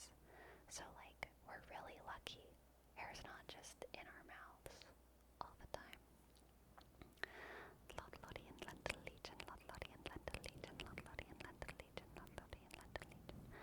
Lothlotty and Lentil Legion, Lothlotty and Lentil Legion, Lothlotty and Lentil Legion, Lothlotty and Lentil Legion, Lothlotty and Lentil Legion, Lothlotty and Lentil Legion, Lothlotty and Lentil Legion, Lothlotty and Lentil Legion, Lotlo, Hjiighh, the Butba, Gutba, Gaitapadish, Gutagakla, Lothlotty and Lentil Legion, Lothlotty and Lentil Legion, Lothlotty and Lentil Legion, Lothlotty and Lentil Legion, Lothlotty and Lentil Legion, Lothlotty and Lentil Legion, Lothlotty and Lentil Legion, Lothlotty and Lentil Legion, Lothlotty and Lentil Legion, Lothlotty and Lentil Legion, Lothlotty and Lentil Legion, Lothlotty and Lentil Legion.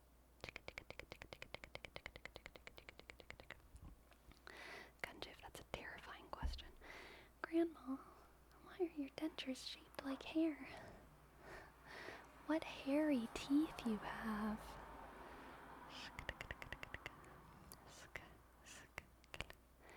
I have a consistent daydream about jaws getting trapped out of alignment. Ooh, that's a bad one. That's a bad one. That's a bad one. It's like the tumors that can have hair and teeth. Yeah, those ones freak me out too. Those ones freak me out quite a bit.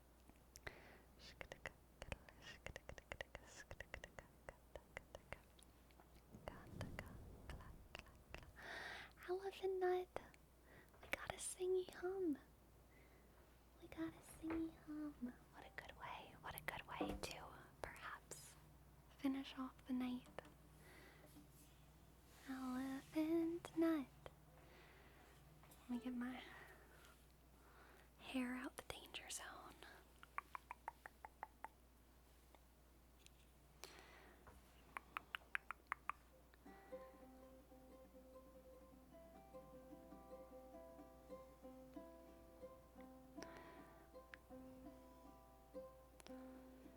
What do I want to play? What do I want to play? I don't know yet, but I know I want to say.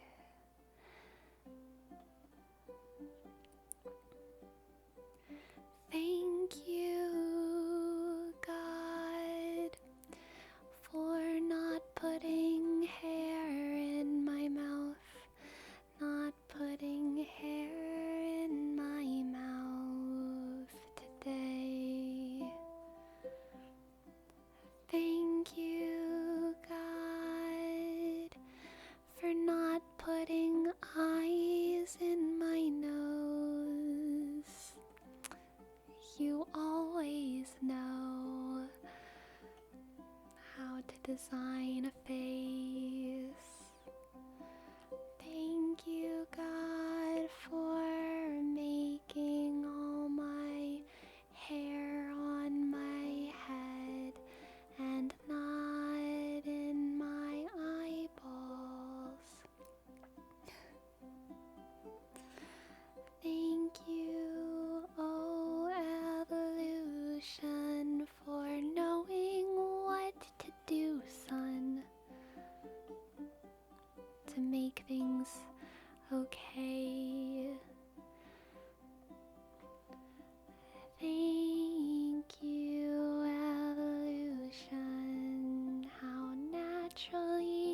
you've selected all the best things for me.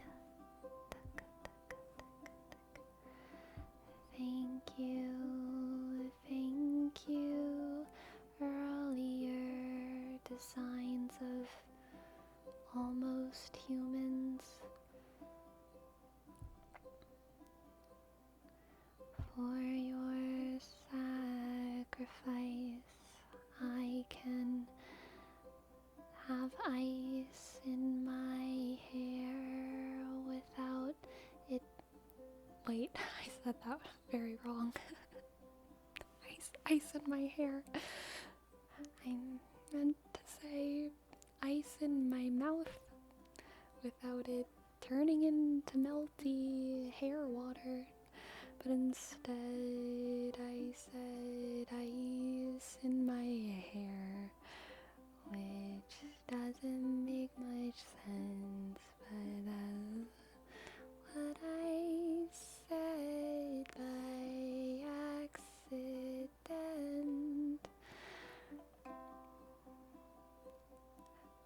Weird story. Only tangentially related.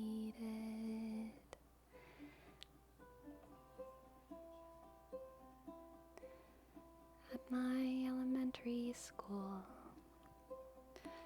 whenever kids were sick, they'd send them to the office for an ice pack.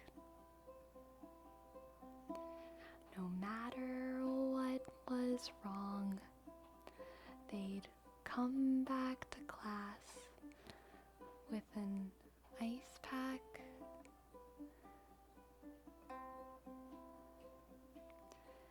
If they were sad, if they had a tummy ache, if they ate something bad, they'd come back with an ice pack on their head. And here's the craziest thing. It made kids feel better, because when they have ice packs, kids have ice packs, they feel special and their hurts all go away, 'cause they feel like they deserve attention, which they do, 'cause they're, little humans with ideas and interests and things that they want to say.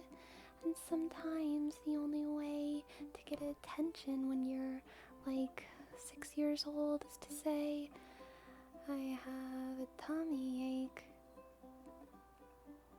Can I have an ice pack, please? And then you'll get an ice pack and people will be nicer to you. And my school knew that. And it's like absurd, but they knew what they were doing. Probably, I don't know. Oh my gosh, entered wet paper towels? That's rough, man. I'm sorry about that one. Not only are you hurt, but now you're damp.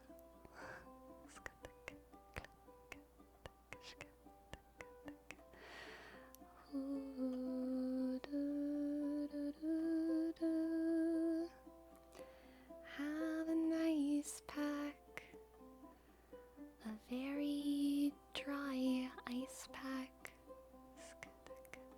Your room is so bright. It's hard to get this bright, honestly. I work hard to get it bright, but not bright from straight above. 'Cause if I turn on my main light, then the shadows are really intense. So I have to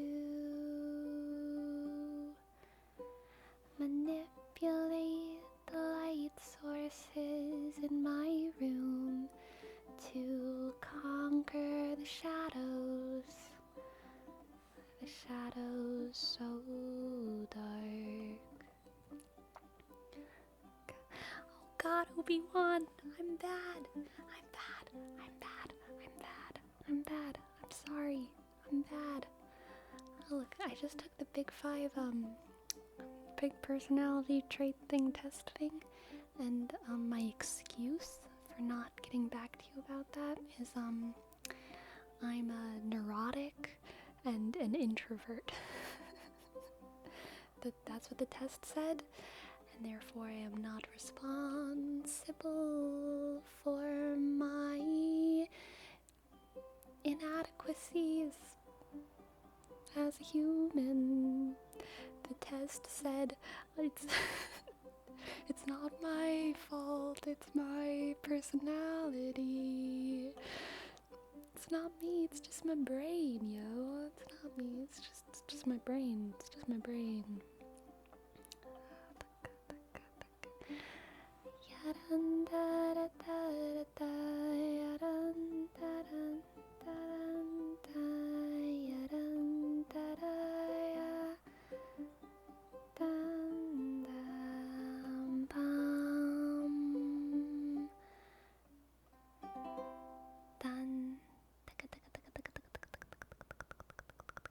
I do need an ice pack, Destructicon.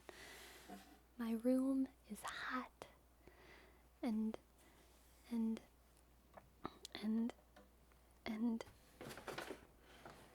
my ego hurts. I need an ice pack for my ego, please. Can I have an ice pack for my ego, everyone? I've had so much fun tonight. Good night, Tiny Pineapple. I'm gonna sign off right now as well. Oh, Destructicon, thank you. You guys bring a smile into my life. I'm going to find someone to raid, yes, but all of y'all are amazing. Oh god, almost a ukulele fall happened. That could have been very loud and very bad.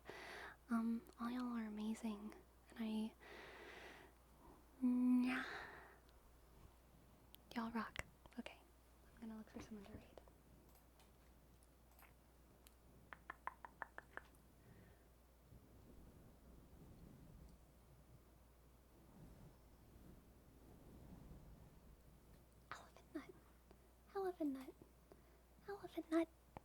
Elephant nut. Thank you. Hjiighh.